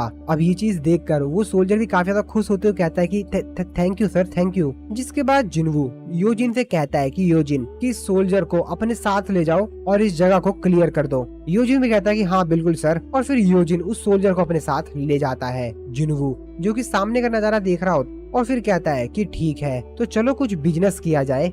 और फिर जिन्हों बोलता है अराइज। इस एपिसोड की शुरुआत में हम लोग हंटर एसोसिएशन का जो हेडक्वार्टर होता है वहाँ पर देखते हैं। आसपास जो लोग होते हैं वो डायरेक्टर मात्सुगुमोतो को बता रहे होते हैं कि जिन जगहों पर मॉन्स्टर्स अपीयर हुए थे और तबाही मचा रहे थे वो उन सभी जगहों को रिकवर कर लिया गया सक्सेसफुली, यानी कि वहाँ के जो मॉन्स्टर्स है उनको खत्म कर दिया गया है। ऐसे वो बंदा काफी सारी जगहों का नाम बताता है। अभी चीज सुनकर काफी ज्यादा हैरान होते हुए डायरेक्टर मात्सुगुमोतो कहते हैं क्या आखिरकार ये पॉसिबल कैसे, ऐसा हो ही नहीं सकता है, क्योंकि उनको भी असल में समझ में आ नहीं रहा था कि आखिरकार ये सब कुछ कैसे हो सकता है, क्योंकि वो मॉन्स्टर्स काफी ज्यादा बड़े थे। तभी डायरेक्टर सागमोतो अपने मन में सोचते हुए कहते हैं अरे नहीं, गो तो सही था, वो आंखें मैंने जब पहली बार उसको एयरपोर्ट पर देखा था। मैं वैसे अनगिनत हंटर्स से मिला हूँ, लेकिन जब मैं उससे पहली बार मिला वो कुछ अलग था, वो उनकी तुलना में काफी ज्यादा पावरफुल था। इसके बाद हम लोग जिन्हों जब एयरपोर्ट पर आया था तो डायरेक्टर मात्सुगुमोतो उससे मिलने के लिए गया हुआ था, तो वहीं का सीन देखते हैं जहाँ पर वो जिन्हों का वेलकम करता है और उससे बोलता है कि आपसे मिलकर अच्छा लगा। हम लोग इस समय काफी ज्यादा गड़बड़ सिचुएशन में, तो मैं आशा करता हूँ कि आपको सब कुछ पहले से ही पता होगा, तो मैं डायरेक्टली पॉइंट पर आता हूँ। तो जो जाइंट मॉन्स्टर्स हैं वो इस समय ओसाका की तरफ जा रहे हैं, तो सबसे पहले आप ओसाका पे जाइए और वहाँ पर उनको हराइए। और ये जो सारी बातें हो रही थी वो ट्रांसलेटर जो था वो जिन्हों को बता रहा था, लेकिन डायरेक्टर जो होता है वो तो अपने मन में कुछ और ही सोच रहा था। वो अपने मन में सोच रहा था कि इससे कोई भी फर्क नहीं पड़ता है कि जिन्हों कितना ज्यादा ताकतवर है, ये उन सभी मॉन्स्टर्स को तो नहीं हरा पाएगा क्योंकि वो मॉन्स्टर्स काफी ज्यादा बड़े और ताकतवर हैं। लेकिन हाँ, जब तक ये उनको रोक के रखेगा तो हमको बाकी कंट्रियों से नेगोशिएशन करना होगा। तो दोस्तों ये अपने जिन्हों को ना हल्के में ले रहा है। अभी जिन्हों रुक जाओ को शॉक करने वाला है। उसकी ये बात सुनने के बाद जिन्हों इस चीज के लिए साफ साफ मना करता है। जिन्हों कहता है कि मैं नहीं जाऊंगा। अभी चीज सुनकर डायरेक्टर और बाकी सभी जो लोग आसपास खड़े होते हैं वो काफी ज्यादा हैरान होते हैं। वो कहते हैं कि तुम्हारा क्या प्लान है फिर? डायरेक्टर अपने मन में सोच रहा होता है कि मेरे को डाउट हो रहा है, लेकिन क्या ये तो नहीं चाहता है कि सारे जायंट्स मॉन्स्टर्स को अपने दम पर हराए? आखिरकार अब ये क्या करने वाला है? मुझे भी कुछ समझ में नहीं आ रहा है कि आखिरकार ये क्या करना चाह रहा है। जिसपे जिन्हों उसको रिप्लाई देते हुए कहता है कि हाँ मेरा कुछ और प्लान है। इसके बाद हम लोग प्रेजेंट का सीन देखते हैं जहाँ पर जिन्हों ने उसके सामने जितने भी मॉन्स्टर्स को उसने अभी हराया था उन सभी को अपने शैडो सोल्जर में ऐड कर लेता है। इन सभी शैडो सोल्जर को जिन्हों देखते हुए कहता तो तुम सभी नंबर 1, 2, 3, 4, 5। लेकिन तभी बेरू जिन्हों से कहता है कि माई किंग शायद ये छठा है क्योंकि हमने एक और को हरा दिया है। जिन्हों योजिन से बोलता है कि क्या तुम खाना खाने जा रहे हो, वो भी मेरे बिना? इंतजार करो, मैं भी वापस आ रहा हूँ। योजिन भी कहता है हाँ ठीक है, लेकिन जिनवू तो अपने मन में सोच रहा होता है कि मेरे को अपने शैडो एक्सचेंज स्किल का इस्तेमाल करके आसपास जितने भी मॉन्स्टर्स हैं उनको भी सोल्जर्स बना लेना चाहिए, लेकिन वो लोग मेरे से काफी ज्यादा दूर हैं। लेकिन फिर भी एक चीज है जो कि स्टार्ट हो गई होगी। तो असल में जिनवू ने इसके जितने भी शैडो सोल्जर्स थे अवेलेबल उन सभी को जापान के अलग अलग जगहों पर भेज दिया था, जो कि उन बड़े जाइंट मॉन्स्टर्स को मारने में हंटर्स की मदद कर रहे थे। हम लोग जिनवू के शैडो सोल्जर्स को देखते हैं, जैसे कि आयरन और बाकी सभी शैडो सोल्जर्स जो कि बड़े बड़े मॉन्स्टर्स को मार मार के उनको खत्म कर रहे थे। जिनवू आगे कहता है मेरे शैडो सोल्जर्स ऐसा इसलिए कर पा रहे हैं क्योंकि मेरे पास काफी ज्यादा माना है, और अगर ऐसा ही चलता रहा तो मेरी विक्ट्री जरूर होगी। ऐसा कोई तरीका ही नहीं है कि इतने बड़े जाइंट मॉन्स्टर्स होने के बावजूद भी वो मेरे शैडो सोल्जर्स को हरा पाए, क्योंकि उनके पास रीजनरेशन की एबिलिटी है। वो लोग मेरे शैडो सोल्जर्स को डिस्ट्रॉय भी कर दें, इसके बावजूद भी वो रीजनरेट कर लेंगे और उन मॉन्स्टर्स को हरा देंगे। लेकिन ये दिक्कत नहीं है, दिक्कत तो ये है कि जापान के अलग अलग जगहों पर और भी डंजन ब्रेक्स हो रहे हैं, जो कि एस रैंक के डंजन ब्रेक हैं। छोटे छोटे जो मॉन्स्टर्स हैं वो शहर को पूरी तरीके से ऑक्यूपाई कर रहे हैं अपने बड़े बड़े मॉन्स्टर्स के साथ। तो वहाँ पे जो लोग हैं उनको वहाँ से सेफली निकालने में थोड़ी दिक्कत हो रही है। इसके बाद हम लोग डंजन ब्रेक के 7वें दिन देखते हैं जिनवू, जो कि योजिन के साथ शहर में घूम रहा था, मतलब वहाँ पर देख रहा था आसपास कि क्या हाल चाल चल रहा है, कोई मॉन्स्टर वगैरह है नहीं ना। और यहाँ पर जो सिटी का हाल था वो बहुत ही ज्यादा बुरा हो चुका था। बिल्डिंग्स जो बड़ी बड़ी थी वो तो पूरी तरीके से डिस्ट्रॉय हो चुकी थी। योजिन आसपास का नजारा देखकर काफी ज्यादा हैरान हो रहा होता है। योजिन कहता है कि ये जगह तो पूरी तरीके से बर्बाद हो चुकी है। जिनवू भी कहता है हाँ बिल्कुल। तभी यहाँ पर हानेकावा आती है, जो कि जिनवू का यहाँ पर वेलकम करती है। अगर आप लोग को याद नहीं है तो मैं आप लोग को बता देता हूँ कि हानेकावा एक्चुअल में एक ए रैंक की हंटर है, जो कि जापान हंटर एसोसिएशन में एक ट्रांसलेटर के तौर पर है। जिनवू हानेकावा से पूछता है कि हानेकावा यहाँ पर कोई और हंटर तो नहीं है ना। हानेकावा उसको बताते कि हाँ टोक्यो में इस समय मेरे अलावा कोई और हंटर नहीं है। जिसके बाद हानेकावा जिनवू को आगे बताती है कि टोक्यो में इतना ज्यादा लॉस हुआ है, हम लोग को इतना ज्यादा नुकसान हुआ है कि हम लोग को तो पता भी नहीं कि हमको कितना ज्यादा नुकसान हो गया है। और जो जाइंट मॉन्स्टर्स थे वो जापान के अदर जो अलग अलग पार्ट्स हैं, जगह है, वहाँ पर चले गए हैं। इस समय हम लोगों के पास टोटल 16 एस रैंक के हंटर्स हैं, आपको मिलाकर 6 जापानीज है, 2 चाइनीज है, 3 कैनेडियन है, 2 इंडियन है और एक रसिया और यूके से आए हैं। टोटल यहाँ पर 6 ग्रुप है। इसके बाद वो एक एक करके सभी हंटर्स का नाम बताती है कि कौन कहाँ से आया हुआ है। फिर हानेकावा जिनवू को आगे बताती है कि ज्यादातर जो मॉन्स्टर्स हैं वो एक साथ चल रहे हैं, यानी कि झुंड में चल रहे हैं, और इसीलिए उनको हरा पाना काफी ज्यादा डिफिकल्ट हो रहा है। एक ए रैंक के गेट के जो बॉस होता है ना, उससे भी ज्यादा डिफिकल्ट। जिनवू जो कि अपने मन में सोच रहा होता है कि टोटल 3 एस रैंक के हंटर्स मारे गए हैं, तो इसके हिसाब से जरूर काफी सारे ए रैंक के हंटर्स भी मारे गए होंगे। हानेकावा जिनवू को आगे बताती है कि टोटल 31 जाइंट मॉन्स्टर्स अपीयर हुए थे, और उनमें से काफी सारे तो चाइना की तरफ ही जा रहे हैं। हम लोगों के पास मैन पावर की कमी थी, जिस वजह से हम लोग उनको हरा नहीं पा रहे थे, लेकिन तुम्हारी वजह से हमने काफी सारे जाइंट मॉन्स्टर्स को हरा दिया है, और इस बात के लिए जिनवू का वो थैंक्स भी कहती है। और बाकी बचे हुए जो जाइंट मॉन्स्टर्स हैं उन लोगों को तुम्हारे शैडो सोल्जर्स और हमारे जो अदर हंटर्स हैं उनके द्वारा हरा दिया गया है, और काफी सारे को हराया जा रहा है। ये बात सुन के जिनवू कहता अच्छा तो ऐसी बात है, तो इसका मतलब ये है कि सिर्फ ये जो मेरे सामने है यही बचा हुआ है। तो जिनवू के सामने जो एक बहुत बड़ा सा मॉन्स्टर था जो कि अभी तक बचा हुआ था, वो इन बाकी सभी मॉन्स्टर से बहुत ज्यादा बड़ा था, जिसको कि अभी तक किसी ने भी नहीं मारा था। तो जिनवू उसी की बात कर रहा था। जिनवू सामने सिटी का नजारा देखते हुए अपने मन में सोचते हुए कहता है कि ये सब चीजें मैंने कहाँ देखी हैं। इस तरीके से जलती हुई सिटी, ये मेरे को डेमन कैसल की याद दिलाता है। अगर डेमन कैसल की वो सिटी सिस्टम की तरफ से एक हिंट थी, तो मुझे तो बहुत ही ज्यादा अजीब सा लग रहा है कि आखिरकार आर्किटेक्ट मेरे से कहना क्या चाहता था। लेकिन आर्किटेक्ट तो ऑलरेडी मर चुका है। ओह, मुझे तो काफी कुछ भी समझना है, अभी तो मुझे कुछ भी समझ नहीं आ रहा है। अब जिनवू भी थोड़ा सा कंफ्यूज हो गया होता है, क्योंकि सामने का नजारा देखकर तो काफी ज्यादा अजीब लग रहा होता है, और वो समझ नहीं पा रहा होता कि आखिरकार ये सब क्या हो रहा है, मेरे को क्या कोई हिंट मिल रहा है, क्या हो रहा है। वो काफी ज्यादा कंफ्यूज सा होता है। जिसके बाद जिनवू कहता है कि आखिरकार यहाँ पर मैं अपनी ताकत ढूंढने के लिए आया हूँ, चलो फिर वही करते हैं। जिसके बाद जिनवू हानेकावा से कहता है कि अब तो हम लोगों के पास सब कुछ है, तो चलें शुरू करें फिर। इस पे हानेकावा उससे काफी ज्यादा हैरानी से पूछती है, अरे बाकी हंटर्स तो अभी तक आए नहीं है। जिसपे जिनवू से कहता है कि अरे नहीं, सभी लोग आ चुके हैं। इसके बाद अगले सीन में जापान के जो एस रैंक के हंटर होते हैं, मिनोरू और कैने, उनको दिखाया जाता है कहने कहती है कि ये सब कितना ज्यादा एनोइंग है। वो लोग भी काफी ज्यादा थक गए होते हैं मॉन्स्टर्स को हरा हरा कर। मिनोरू उससे कहता है कि माना कि ये सब एनोइंग है, लेकिन जो कुछ भी हो रहा है वो सही तो हो रहा है। अब वो इस बात से परेशान थे कि यहाँ पर जिनवू जो शैडो सोल्जर्स थे उन लोगों ने बाकी जो जाइंट मॉन्स्टर्स थे उन लोगों की काफी अच्छी पिटाई की थी। इन लोगों को इन मॉन्स्टर से लड़ने में काफी ज्यादा डिफिकल्टी हो रही थी, लेकिन जिनवू जो शैडो सोल्जर्स थे उन्होंने उनको बड़े ही आसानी से हरा दिया था और इसी वजह से उसको काफी ज्यादा अजीब सा लग रहा होता है। वो कहते ये सब बहुत ज्यादा एनोइंग है और उन लोगों ने हमारे लिए अधमरे मॉन्स्टर्स छोड़े, ये काफी ज्यादा एनोइंग है। उन लोगों को सिर्फ समन किया गया था। इसके बाद फिर से हम लोग जिनवू को देखते हैं जिसने यहाँ पर अपने काफी सारे शैडो सोल्जर्स को समन कर लिया था। सो हाँ दोस्तों,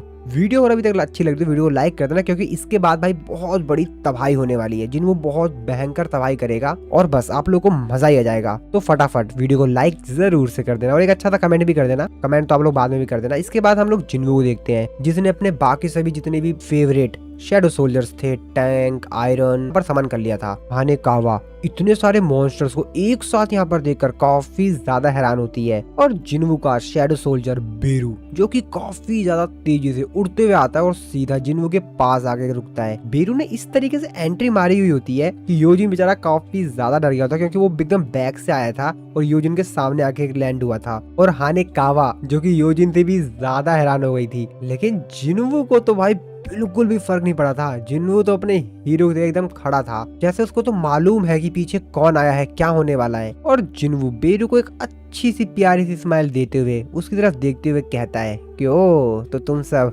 आ गए हो, तुम सभी ने अच्छा काम किया। बेरू भी जिनवू को कहता है thank you my king. Jinwoo Yoojin से कहता है कि योजिन तुम और हानेकावा यहाँ से थोड़ा सा दूर चले जाओ, क्योंकि हम लोग तबाही शुरू करने वाले हैं। और फिर योजिन और हानेकावा थोड़ा सा दूर चले जाते हैं और फिर जिनवू एक टूटे हुए पत्थर के ऊपर खड़ा होता है और बोलता है बाहर आओ। और जिनवू के ऐसा बोलते ही देखते यहाँ पर जितने भी बड़े बड़े मॉन्स्टर, जाइंट मॉन्स्टर्स को जिनवू ने अभी अपना शैडो सोल्जर बनाया हुआ था, भाई वो समन होते हैं एकदम से वहाँ पर। और ये बहुत बड़े थे और बाकी जो एंड मॉन्स्टर्स थे जिनवू के शैडो सोल्जर्स में, वो भी काफी सारे, बहुत सारे एंड मॉन्स्टर्स आ गए थे। और जिनवू के शैडो सोल्जर में जो जाइंट मॉन्स्टर्स थे जिनको जिनवू ने भी थोड़े समय पहले हराया था, उसने बहुत सारे जाइंट मॉन्स्टर को अपने शैडो सोल्जर में ऐड कर लिया था। जिसके बाद जिनवू बोलता है मेरे सोल्जर्स अटैक करो। और फिर इसी सीन के साथ हमारा ये वाला जो एपिसोड है, आज चिंता मत करो अभी तक एपिसोड खत्म नहीं हुआ है, आगे कंटिन्यू करते हैं। तो जिनवू के अटैक बोलते ही जितने भी जिनवू के शैडो सोल्जर होते हैं वो सामने खड़ा जो उनके बड़ा सा जाइंट मॉन्स्टर होता है उसके ऊपर अटैक कर देते हैं। और मॉन्स्टर भी तैयार होता है इनसे फाइट करने के लिए, मानो जैसा उसको तो कोई फर्क ही नहीं पड़ रहा कि उनके सामने क्या चीज आ रही है। वो तो एकदम फुल जोश में खड़ा होता है कि इन सबको देख लूंगा। और जिनवू के सभी शैडो सोल्जर्स एक साथ काफी ज्यादा स्पीड में उसकी तरफ बढ़ रहे होते हैं उसको खत्म करने के लिए। और जिनवू दूर खड़ा ये सब कुछ देख रहा होता है और तभी जिनवू की आंख खुली की खुली रह जाती है, क्योंकि वो कुछ और ही अलग चीज देखता है। एक्चुअल में यहाँ पर जो बड़ा सा मॉन्स्टर था उसने जिनवू के शैडो सोल्जर्स के ऊपर अटैक किया था और इस अटैक से जिनवू के शैडो सोल्जर्स काफी ज्यादा दूर दूर जाके गिर गए थे। और जिनवू इस चीज को देखकर काफी ज्यादा हैरान था। जिनवू अपने मन में सोचते हुए कहता है कि क्या पावर है यार, इसने सिर्फ अपने आप को एक बार घुमाया है और इसने मेरे सैकड़ों शैडो सोल्जर्स को हरा दिया। इसका साइज तो बहुत ज्यादा बड़ा है, इसके अंदर से जो माना इमिट हो रही है ये काफी है कि ये मेरे को यहाँ से दूर भगा दे। इसने तो मुझे डरा सा दिया है। आखिरकार ऐसी चीज एग्जिस्ट कैसे कर सकती है? और इससे पूरी तरीके से छुटकारा पाने का सिर्फ दो ही तरीका है, या तो हम इस चीज से दूर भाग जाएं और इस चीज के बारे में हमेशा के लिए भूल जाएं, और या तो इस चीज को पूरी तरीके से खत्म कर दें। जिनवू के शैडो सोल्जर इसके ऊपर अटैक तो कर रहे थे मॉन्स्टर के ऊपर, लेकिन उस मॉन्स्टर को तो इनसे घंटा भी फर्क नहीं पड़ा था भाई। वो सिर्फ एक अटैक कर रहा था अपने स्वॉर्ड से और जिनवू के शैडो सोल्जर्स बीच में से कट कर मर जा रहे थे। हालांकि जिनवू के शैडो सोल्जर्स मरते नहीं है, वो अपने आप को रीजनरेट कर ले रहे थे, लेकिन फिर भी जिनवू के शैडो सोल्जर्स के ऊपर अटैक कर पाना ही बहुत मुश्किल है। और ये वाला मॉन्स्टर तो उसके शैडो सोल्जर को काट ही दे रहा था, मतलब डिस्ट्रॉय कर दे रहा था। जिनवू के शैडो सोल्जर्स में जो मॉन्स्टर थे ना छोटे छोटे काफी सारे, वो उसके पैर का सहारा लेकर उसके शरीर के ऊपर चढ़ रहे होते हैं, लेकिन वो मॉन्स्टर तभी एक पैर घुमाता काफी तेजी से और जिनवू के जितने भी यहाँ पर एंड मॉन्स्टर होते हैं काफी दूर जाके गिरते हैं। जिनवू के बाकी जो शैडो सोल्जर्स थे ग्रीस और बेरो को छोड़कर वो उस मॉन्स्टर के ऊपर अटैक कर रहे थे, लेकिन उस मॉन्स्टर को इनके इस अटैक से कुछ भी फर्क नहीं पड़ा था, बल्कि उल्टा वो मॉन्स्टर ही इनके ऊपर अपने स्वॉर्ड से अटैक कर कर इनको बीच में से काट दे रहा था। ये सब कुछ नजारा देखकर बीरू भी काफी ज्यादा हैरान होता है, गुस्से में काफी ज्यादा तेजी चिल्लाता है और उस मॉन्स्टर के ऊपर अटैक करने के लिए जाता है, लेकिन जिन्वू उसको रोक देता है। जिन्वू उससे कहता है कि रुको, अभी नहीं। जिन्वू उस मॉन्स्टर की तरफ देख रहा होता है, वो अपने मन में सोच रहा होता है कि ये तो मेरे एक्सपेक्टेशन से भी बहुत ज्यादा ताकतवर है, मेरे पास इतनी ज्यादा माना नहीं है, लेकिन फिर भी मैं इसके ऊपर और भी ज्यादा अटैक करूंगा ताकि मैं इसकी वीकनेस को पता लगा पाऊं। जिन्वू की जो माना लेवल थी वो भी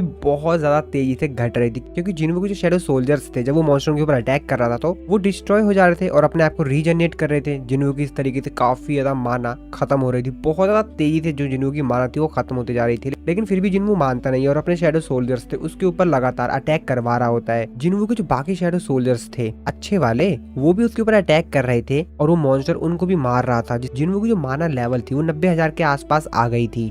जिन्वू अपने मन में सोचते हो कहता है कि इसकी जो माना है वो इसको आर्मर की तरह प्रोटेक्ट कर रही है, इसीलिए ये अपने आप को बिल्कुल भी प्रोटेक्ट नहीं करना चाह रहा, डिफेंड ही नहीं कर रहा है बिल्कुल। ये बहुत ज्यादा कॉन्फिडेंट है, लेकिन फिर भी एक अटैक था जो इसको लगा था, जिसके बाद जिन्वू काइजल को समन करता है और काइजल जिन्वू के पीछे आ जाता है और जिन्वू का शैडो सोल्जर इग्रीस काइजल के ऊपर बैठकर उस मॉन्स्टर की तरफ उसके ऊपर अटैक करने के लिए काफी ज्यादा तेजी से उस मॉन्स्टर की तरफ ही बढ़ रहा था। इसके बाद इग्रीस काइजल के ऊपर से उतरकर उस मॉन्स्टर के ऊपर चढ़ जाता है और काफी ज्यादा तेजी से उसके ऊपर अटैक कर रहा होता है। अब इस अटैक से वो जो मॉन्स्टर होता है वो भी घायल हो रहा होता है और फिर जिन्वू भी काफी ज्यादा तेजी से उस जगह पर पहुंच जाता है। जिन्वू एक स्माइल देता है और अपने मन में कहता है जैसा कि मैंने सोचा था, और बेरू भी यहाँ पर आ जाता है और वो भी उस मॉन्स्टर के ऊपर अटैक करता है और जिन्वू फिर इस्तेमाल करता है रूलर्स अथॉरिटी और फिर जिन्वू के बाकी सभी जो शैडो सोल्जर्स थे और जिन्वू खुद इस मॉन्स्टर के ऊपर अटैक कर रहे होते हैं। दूर खड़े यूजिन और हानेकावा ये सब कुछ देख रहे होते हैं। हानेकावा कहती है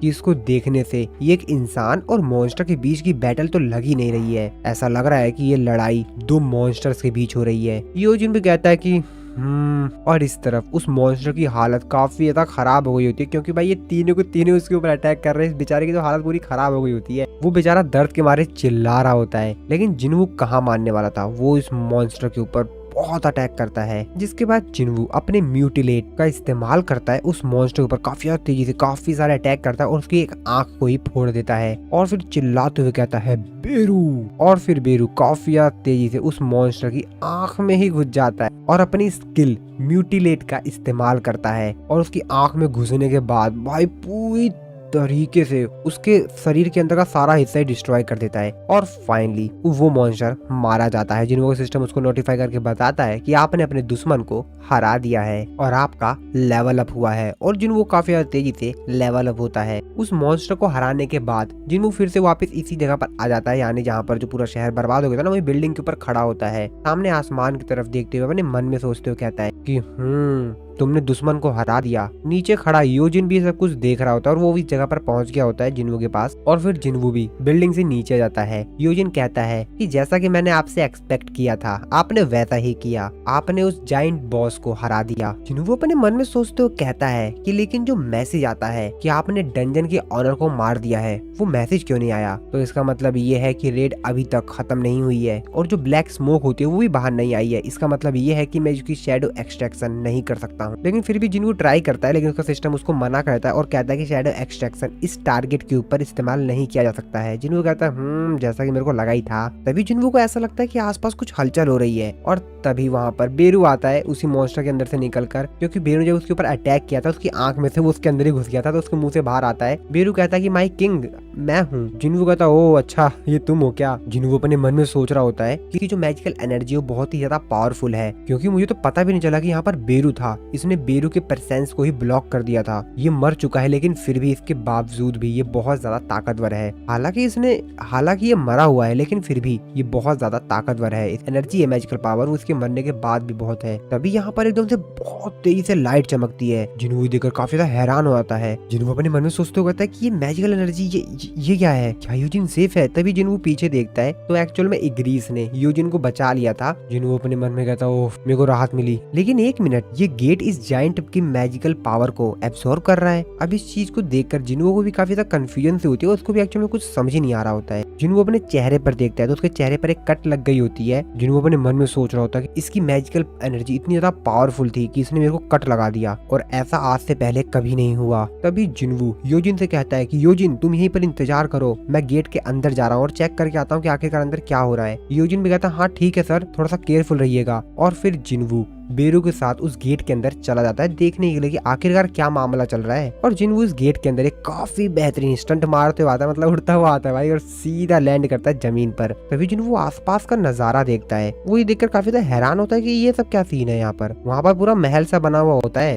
एकदम VIP महल। जिन्वो सामने का नजारा देखते हुए कहता है कि ये तो बहुत बड़ा है। हाँ वैसे इसको इतना बड़ा होना भी चाहिए, क्योंकि यहाँ से एक बहुत बड़ा जाइंट जो जाता है, यानी कि इसी जाइंट मॉन्स्टर की बात कर रहा था जिसको जिन्वो ने भी हराया था ना, वो बहुत ज्यादा बड़ा है। तो उस जाइंट मॉन्स्टर का जो महल है वो भी तो बहुत बड़ा होगा। तभी बेरू जिन्वो से कहता है कि माय किंग आपने अभी कुछ सुना? जिन्वो कहता है कि अच्छा ये चीज तुमने भी सुनी क्या? हाँ मैंने भी सुना। ये कोई हंस रहा है क्या? जिन्वो भी काफी ज्यादा कंफ्यूज होता है, कहता है कि अब ये क्या सीन चल रहा है इस गेट के अंदर, ये तो काफी ज्यादा अजीब है। जिसपे जिन्वो बेरू से कहता है कि चलो चलते हैं देखते हैं क्या मामला है। इसके बाद जिन्वो उस जगह पे जाता है जहाँ से आवाज आ रही थी। हम लोग यहाँ पर एक मॉन्स्टर को देखते हैं जो कि काफी ज्यादा तेजी चिल्ला रहा होता है और कहता है कि तुम घिनौने रूलर, तुम गवाह हो जिसने कि मेरे को पहले ढूंढा है, तुम्हारा स्वागत है मोनार्क। जिन्वो की तरफ देख रहा होता है, वो अपने मन में सोच रहा था कि क्या ये बॉस है? तुम मेरे को इस चैन से आजाद करो, मैं जानता हूँ कि रूलर्स क्या प्लान कर रहे हैं, जो बाकी मोनार्क है उन लोगों को भी सब पता है, लेकिन तुम कौन हो? मैं तुम्हें तो नहीं जानता हूँ। जिन्वो से कहता है कि वो रूलर्स या जो कुछ भी जिनकी तुम बात कर रहे हो, क्या उन्होंने तुम्हारे साथ ऐसा किया है,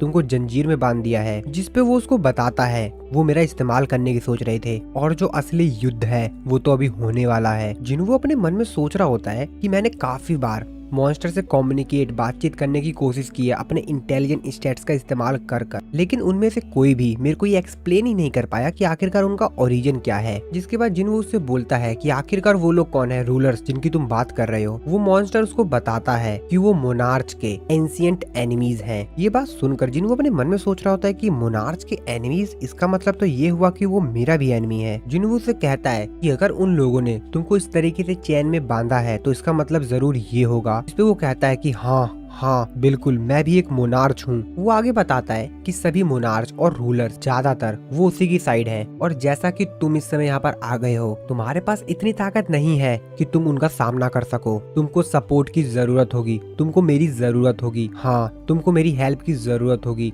तुम मेरे को मेरी सील से रिलीज कर दो और मैं तुम्हारी मदद करूंगा।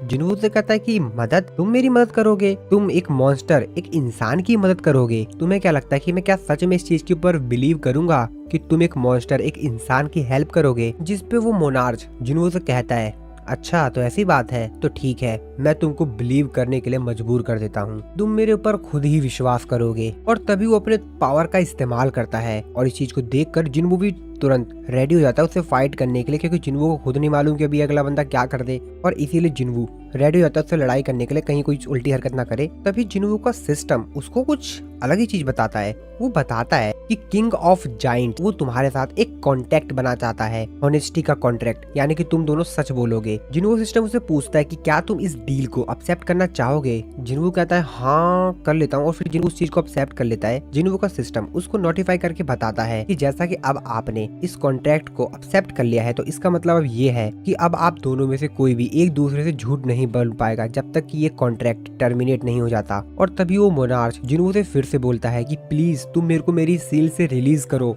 मैं तुम्हारी मदद करूंगा। जिन्वो भी कहता है हाँ ठीक है, मैं तुम्हारे पर विश्वास कर रहा हूँ। लेकिन तभी जिन्वो कुछ अजीब सा लगता है, वो ऐसा लगता है कि वो कुछ बोल ही नहीं पा रहा। अब जिन्वो को भी कुछ समझ में नहीं आता कि आखिरकार ये था क्या। तभी वो मोनार्क जिन्वो को बताता है कि यही तो है power of pledge of honesty, यानी कि तुम और मैं, हम दोनों में से कोई भी जब तक ये कॉन्ट्रैक्ट टर्मिनेट नहीं हो जाता एक दूसरे से झूठ नहीं बोल सकते हैं। जब भी हम दोनों में से कोई भी झूठ बोलना चाहेंगे तो हम लोगों के ऊपर एक कर्ज लग जाएगा जो कि हमको झूठ बोलने से हमको रोकेगा। तभी जिन्वो उस मोनार्क से पूछता है मैं देख सकता हूँ, लेकिन इससे भी ज्यादा इम्पोर्टेंट बात तो ये है कि आखिरकार मैं तुमसे इस तरीके से फ्रीली बात कैसे कर पा रहा हूँ, मैं तुमसे एकदम खुल के बात कर पा रहा हूँ। बाकी जो अदर मॉन्स्टर्स हैं मैं उनके साथ कुछ ऐसे बात नहीं कर पा रहा था। जिसपे वो मोनार्च जिन्वू से कहता है कि मॉन्स्टर्स, जिन्वू से कहता है कि हाँ इस गेट से जो बाहर गए थे ना बहुत सारे मॉन्स्टर्स, उनकी बात कर रहा हूँ मैं। जिसपे वो कहता है अच्छा तो तुम यहाँ पर डेनिजन्स की बात कर रहे हो जो कि दूसरे वर्ल्ड से आए थे। लेकिन हाँ मेरा भी एक सवाल है, लेकिन आखिरकार तुम उन लोगों को मॉन्स्टर्स कैसे कह सकते हो? तुमने सोच भी कैसे लिया? क्योंकि जिन मोनार्च ने उन लोगों के ऊपर रूल किया हो वो भी तो वही सेम हुए ना। और उन सभी को जिनको कि तुम मॉन्स्टर्स कह रहे हो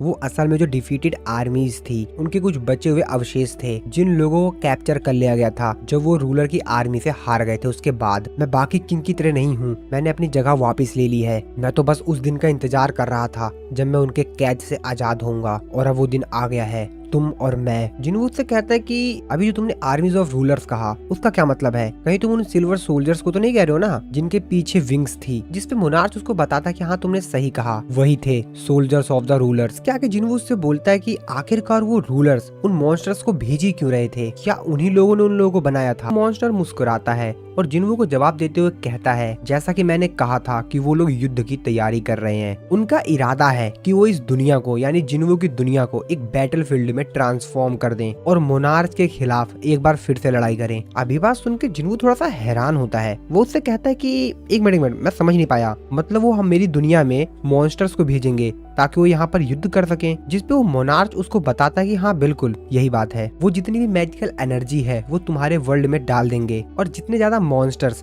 गेट से आकर तबाही मचाएंगे और मैजिकल एनर्जी एक ब्लेसिंग की तरह होगी गेट में से। और इस चीज को तो काफी सारे हंटर्स भी जानते हैं, यहाँ तक कि काफी सारे सिविलियंस भी जानते हैं इस बात को कि डंजन के अंदर से काफी सारे मैजिकल क्रिस्टल और मैजिकल स्टोन्स मिलते हैं। और ये जो ऑब्जेक्ट्स होते हैं यानी कि मैजिकल क्रिस्टल और मैजिकल स्टोन्स, इनके अंदर काफी सारी मैजिकल एनर्जी होती है जो कि बहुत ही ज्यादा ग्रेटेस्ट सोर्स होता है एनर्जी का इस दुनिया में। जिन्हों अपने मन में सोचते हो कहता है लेकिन क्या ये सभी एक वॉर की तरफ जा रहे हैं? वो मोनार्च जिन्वू को आगे बताता है जो लोग इस समय सत्ता पर हैं उससे बेहतर इस चीज का इस्तेमाल कौन कर पाएगा, और शायद इससे कोई बेहतर तरीका हो भी ना। और इसीलिए रूलर्स ने डिसाइड किया कि उनके जो कैदी हैं वो उनका इस्तेमाल करेंगे और मैजिकल एनर्जी की जो डेंसिटी है वो दिन प्रतिदिन बढ़ती जा रही है। और एक तरह से ये एक फ्रूट कल्टीवेट हो रहा है मॉन्स्टर के ब्लड से। मैजिकल एनर्जी ही इस दुनिया को बहुत ज्यादा पावरफुल बनाती है और उन लोगों का प्लान है कि वो एक ऐसी शक्तिशाली दुनिया बनाए जो कि युद्ध के प्रभावों को झेल सके। इस पे जिन्वू से पूछता है कि वैसे वॉर का मतलब क्या था, तुम वॉर से क्या बताना चाहते थे? मोनार्च उसको बताता है कि वॉर का मतलब है एक दूसरा बैटल मोनार्च और रूलर्स के बीच में, और बहुत ही जल्द जिस दुनिया में तुम जी रहे हो वो दुनिया नर्क बनने वाली है। अब ये बात सुन के तो जिन्वू भी काफी ज्यादा शॉक में होता है। मोनार्च उससे आगे कहता है कि बिल्कुल भी समय नहीं बचा हुआ है, और अगर एक बार उन लोगों को ये बात पता चल गई कि तुम्हारे और मेरे बीच एक कॉन्ट्रैक्ट बना है तो जरूर मोनार्च और रूलर इस चीज में रुकावट देंगे। और ऐसा भी पॉसिबल हो सकता है कि रूलर्स के जो एनवॉइज हैं वो लोग ऑलरेडी वहाँ से निकल चुके हो हमको रोकने के लिए, कुछ भी हो सकता है। जिसके बाद जिन्वू उस मोनार्च से पूछता है कि तुमने भी कुछ समय पहले ही बताया था कि वो लोग मेरे को टारगेट कर रहे थे, लेकिन क्यों? वो लोग मुझे क्यों टारगेट कर रहे थे? अभी बात सुन के वो मोनार्च थोड़ा सा हैरान होता है। वो जिन्वू से कहता है क्या सच में तुमको नहीं पता? असल में जो पावर तुम्हारे अंदर है, जो पावर तुम अंदर अपने अंदर प्रोसेस करते हो, एक्चुअली वो तुम्हारी पावर है ही नहीं। और अगर ये पावर्स तुम्हारे पास है, ये इस बात का सबूत है कि ओरिजिनल ऑनर ने मोनार्च के साथ विश्वासघात किया है, और इस हिसाब से तुम मोनार्च और रूलर्स दोनों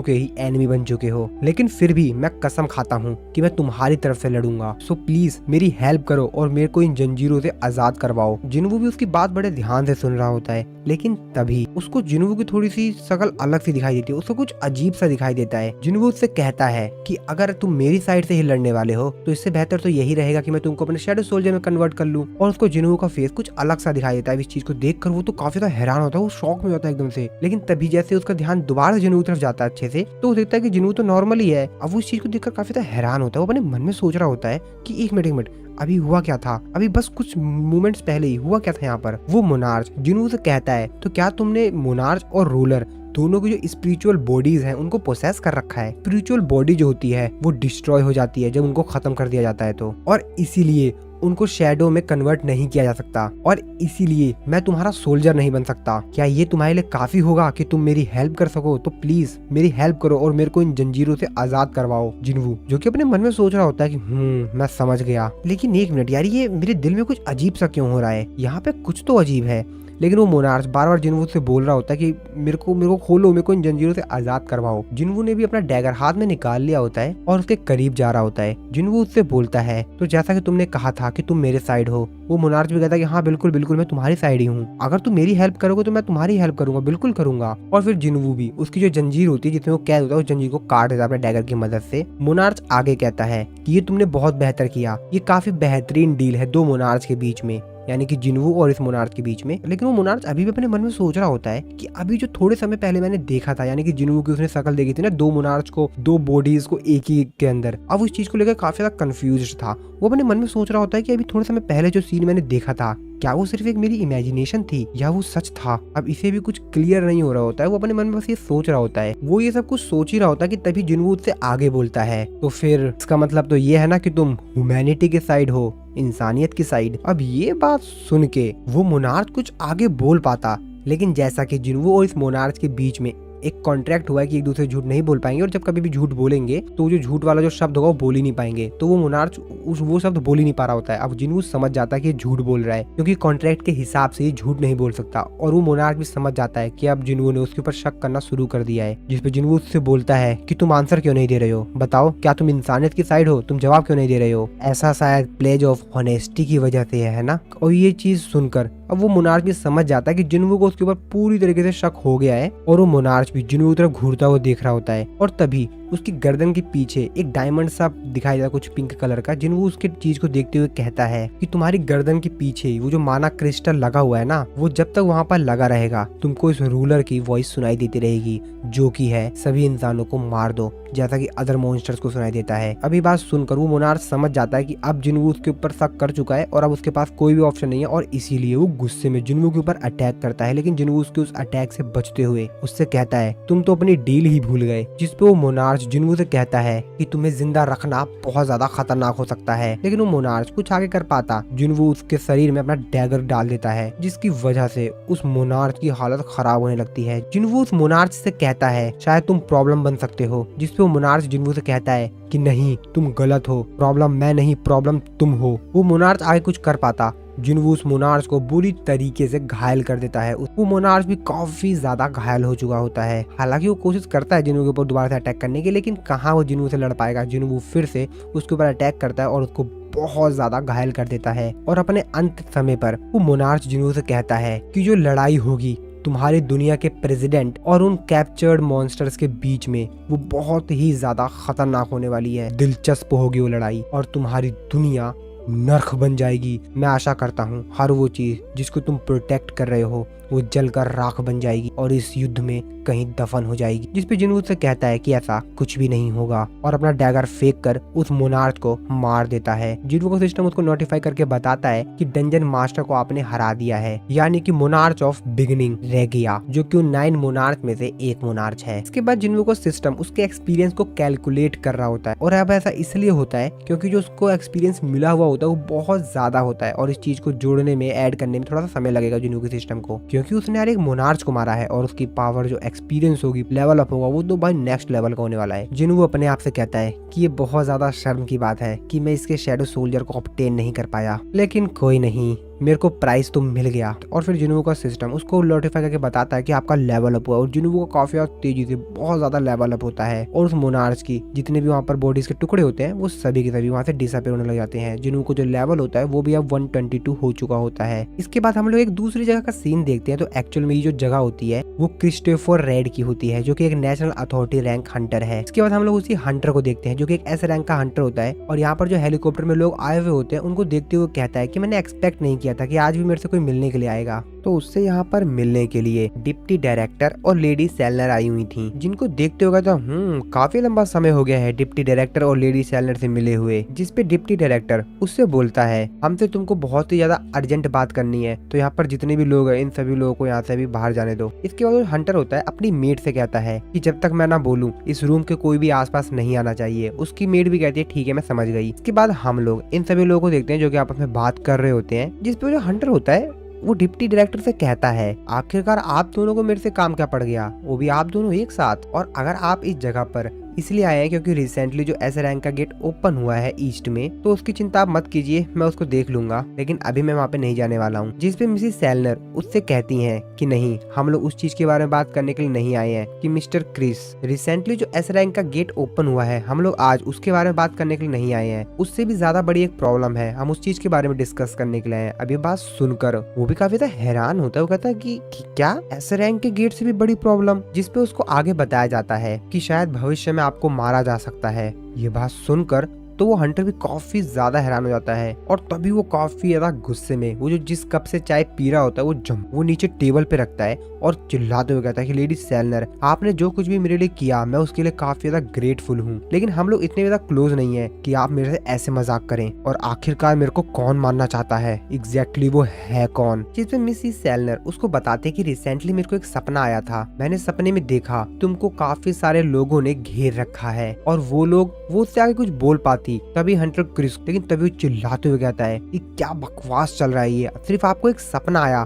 और आपको लगा कि कुछ ऐसा मेरे साथ होने वाला है। नॉनसेंस, ये तो बेकार की बातें हैं। आप सिर्फ एक नॉनसेंस सपने की वजह से इस तरीके की बातें कर रही हैं। मैं जानता हूँ कि आपने मेरे अवेक्ड होने में बहुत ज्यादा मदद की है, आपने मेरी पहले बहुत ही ज्यादा हेल्प की है और आपने इतना सब कुछ सिर्फ इसलिए कर पाया क्योंकि आप काफी अच्छी एक साइकिक हैं। लेकिन ये किस तरह की बकवास चल रही है? मैं एक नेशनल अथॉरिटी रैंक हंटर हूँ, किसी की इतनी औकात नहीं कि मेरे को टच भी कर सके। मिसेस सेलर उससे कुछ आगे कह पाते हैं, वो सोच रही थी कुछ मैं आगे बोलूं, लेकिन तभी वो फिर से बोलता है कि मुझे कोई नहीं मार सकता और फिर वो भी थोड़ा सा शांत हो जाता है। वो कहता है कि ठीक है, ये बकवास सपना ठीक है लेडी सेलनर, आप मेरे को आगे बताइए, मैं आपके ऊपर विश्वास कर रहा हूँ, बताइए आप क्या बता रही थी आगे। तो आखिरकार मेरे को इस चीज के लिए किससे मदद मांगनी चाहिए? तो आप ये कहना चाहती हैं कि मेरे को कोई प्रोटेक्ट करेगा, एक नेशनल अथॉरिटी रैंक हंटर को, तो क्या हम लोग यहाँ पर कुछ भी नहीं कर सकते हैं? अगर कोई है तो मेरे को बताइए। जिस पे लेडी सेलनर उसको आगे बताती हैं कि हाँ, शायद कोई है जो कि तुम्हारी मदद कर सकता है। हंटर सांग जिनवू वो है जो कि तुमको प्रोटेक्ट कर सकता है। सांग जिनवू का नाम सुनकर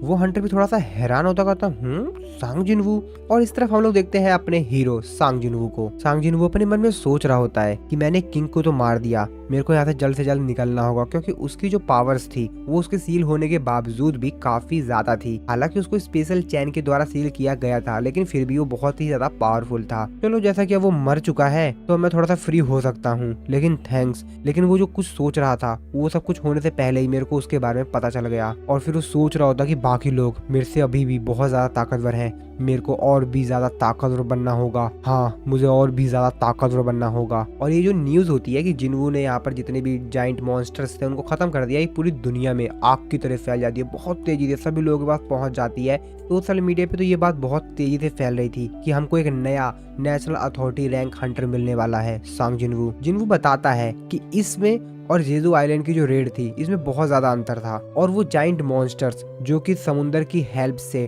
ट्रेवल करके चाइना में जा रहे थे, वहाँ पर जो चाइना का जो हंटर था लिू जिंगकैंग, उसने उन लोगों को खत्म कर दिया। जापानीज हंटर एसोसिएशन के जो प्रेसिडेंट थे मात्सुमोतो, उन्होंने अपने आप को पुलिस के हवाले कर दिया और उन्होंने जो भी गलतियां की उन सभी की उन्होंने रिस्पॉन्सिबिलिटी ली और माना कि किसी रीजन की वजह से उनसे ये सब कुछ हुआ है, लेकिन वो रीजन क्या था वो अभी भी अननोन है, उन्होंने बताया नहीं। और दूसरी साइड यूएस गवर्नमेंट ने, अमेरिकन हंटर्स ने जो एस रैंक के गेट को सक्सेसफुली कंप्लीट करके उसको क्लोज कर दिया था, उसकी खुशी में एक पार्टी रखी हुई थी जहाँ पर काफी सारे हंटर्स और बाकी लोग भी आए हुए थे उस पार्टी को एंजॉय करने के लिए। और तभी इस पार्टी में थॉमस एंड्रे भी आ रहा होता है उन दोनों बाकी हंटर्स के पास जिन्होंने उससे बैट लगाई थी हमारे पिछले वाले एपिसोड्स में। तभी थॉमस एंड्रे उन दोनों के पास आता है और उन दोनों से कहता है कि ओ, तो तुम दोनों यहाँ पर हो, वैसे उस बैट का क्या हुआ जो तुम लोगों ने लगाया था? तुमको याद तो है ना उस बैट के बारे में? तुमने शर्त में अपनी नाव लगाई थी और तुमने मेंशन, तुम्हें याद तो है ना, या तुमको दोबारा से याद दिलवाना पड़ेगा? जिसपे वो हंटर कहता है कि क्या, हमने कुछ भी बैट पे नहीं लगाया था। जिसमें थॉमस एंड्रे उसकी तरफ जाता है और उसको मुस्कुराते हुए देखते हुए कहता है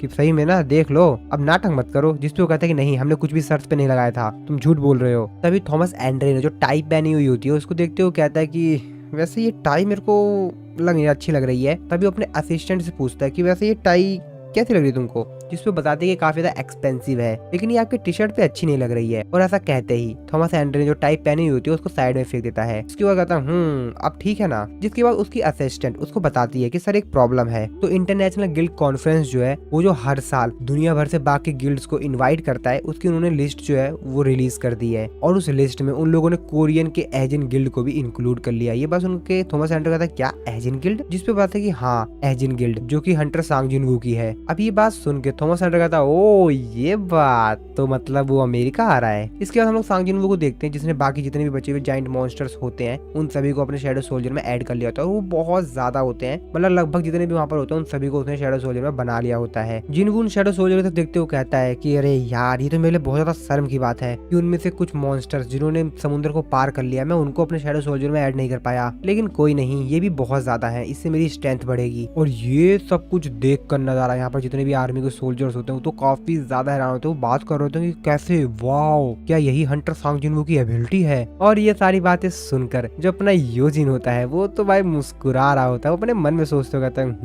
ये हुई ना बात। ये सभी के सभी पहली बार देखते काफी ज्यादा सरप्राइज हो गए, मेरे को लगा ही था ऐसा कुछ होगा। वो तो काफी ज्यादा खुश हो रहा था क्योंकि जिनवू की तारीफ हो रही होती है, और जिनवू की तारीफ मतलब वो सोचता है कि उसकी भी तारीफ हो रही है, तो भाई वो भी खुश है एकदम। तभी वहाँ पर हानेकावा आती है तो योजिन को फोन देते हुए कहती है कि सर आपकी कॉल आई है, जिस पर योजिन कहता है क्या मेरे लिए कॉल आई है, जिस पे वो बताते हैं कि हाँ ये आपके लिए आई है। योजिन भी उस कॉल को पिकअप करता है और जैसे उस फोन को पिकअप करता है सामने से काफी तेजी से आवाज आती है, और वो चीज सुनकर योजिन काफी ज्यादा हैरान होता है। तभी वो यूजिन से बोलता है कि सर मेरे को कोरिया वापस जाना होगा। जिनवू उससे पूछता है कि क्या हुआ, कुछ गड़बड़ हो गया क्या, लेकिन यूजिन उसका कुछ भी रिप्लाई नहीं देता है। इसके बाद हम लोग जिनवू को देखते हैं जो कि अपने मन में सोच रहा होता है कि मेरे को भी सब कुछ डिटेल्स तो पता नहीं है, लेकिन हाँ मेरी भी कुछ फैमिली प्रॉब्लम है, तो मेरे को भी लगता है मेरे को वापस चलना चाहिए। इसके बाद हानेकावा यूजिन से कहती है कि चलिए मैं आपको एयरपोर्ट लेके चलती हूँ, और यहाँ पर वो हेलीकॉप्टर आ गया होता है जिसमें यूजिन जो होता है वो बैठकर चला जाता है। यूजिन जो कि हेलीकॉप्टर में बैठ गया होता है वो नीचे जमीन पर जिनवू को ही देख रहा होता है, वो अपने मन में सोच रहा होता है कि मैं अपने मॉम की वो वॉइस आखिरकार हुआ क्या था। ओह मैं बहुत कुछ सोच रहा हूँ। नहीं पर एग्जैक्टली हुआ क्या था, क्या कुछ इम्पोर्टेंट था, पता नहीं क्या था। इसके बाद यूजिन कोरिया पहुंच जाता है। कोरिया में यहाँ पर जो उसके फादर का असिस्टेंट होता है वो उसका वेलकम करता है और बोलता है कि यंग मास्टर कार आपका वेट कर रही है, चलिए आप मेरे साथ चलिए, आइए मेरे साथ चलिए, और उसको ले जाने लगता है और उसको बताता है कि आपको अपना दिल मजबूत करना होगा यंग मास्टर, चलिए चलते चलते मैं आपको सब कुछ एक्सप्लेन कर देता हूँ। योजिन उससे पूछता है कि वैसे आखिरकार हुआ क्या है। असिस्टेंट उसको बताता है कि एक बहुत लंबी स्टोरी है, और फिर वो उसके फादर के पास उसको ले जाता है, यानी योजिन के फादर के पास, चेयरमैन यू के पास। वो बताता है वो इस बीमारी के फाइनल स्लीपिंग स्टेट में पहुंच चुके हैं।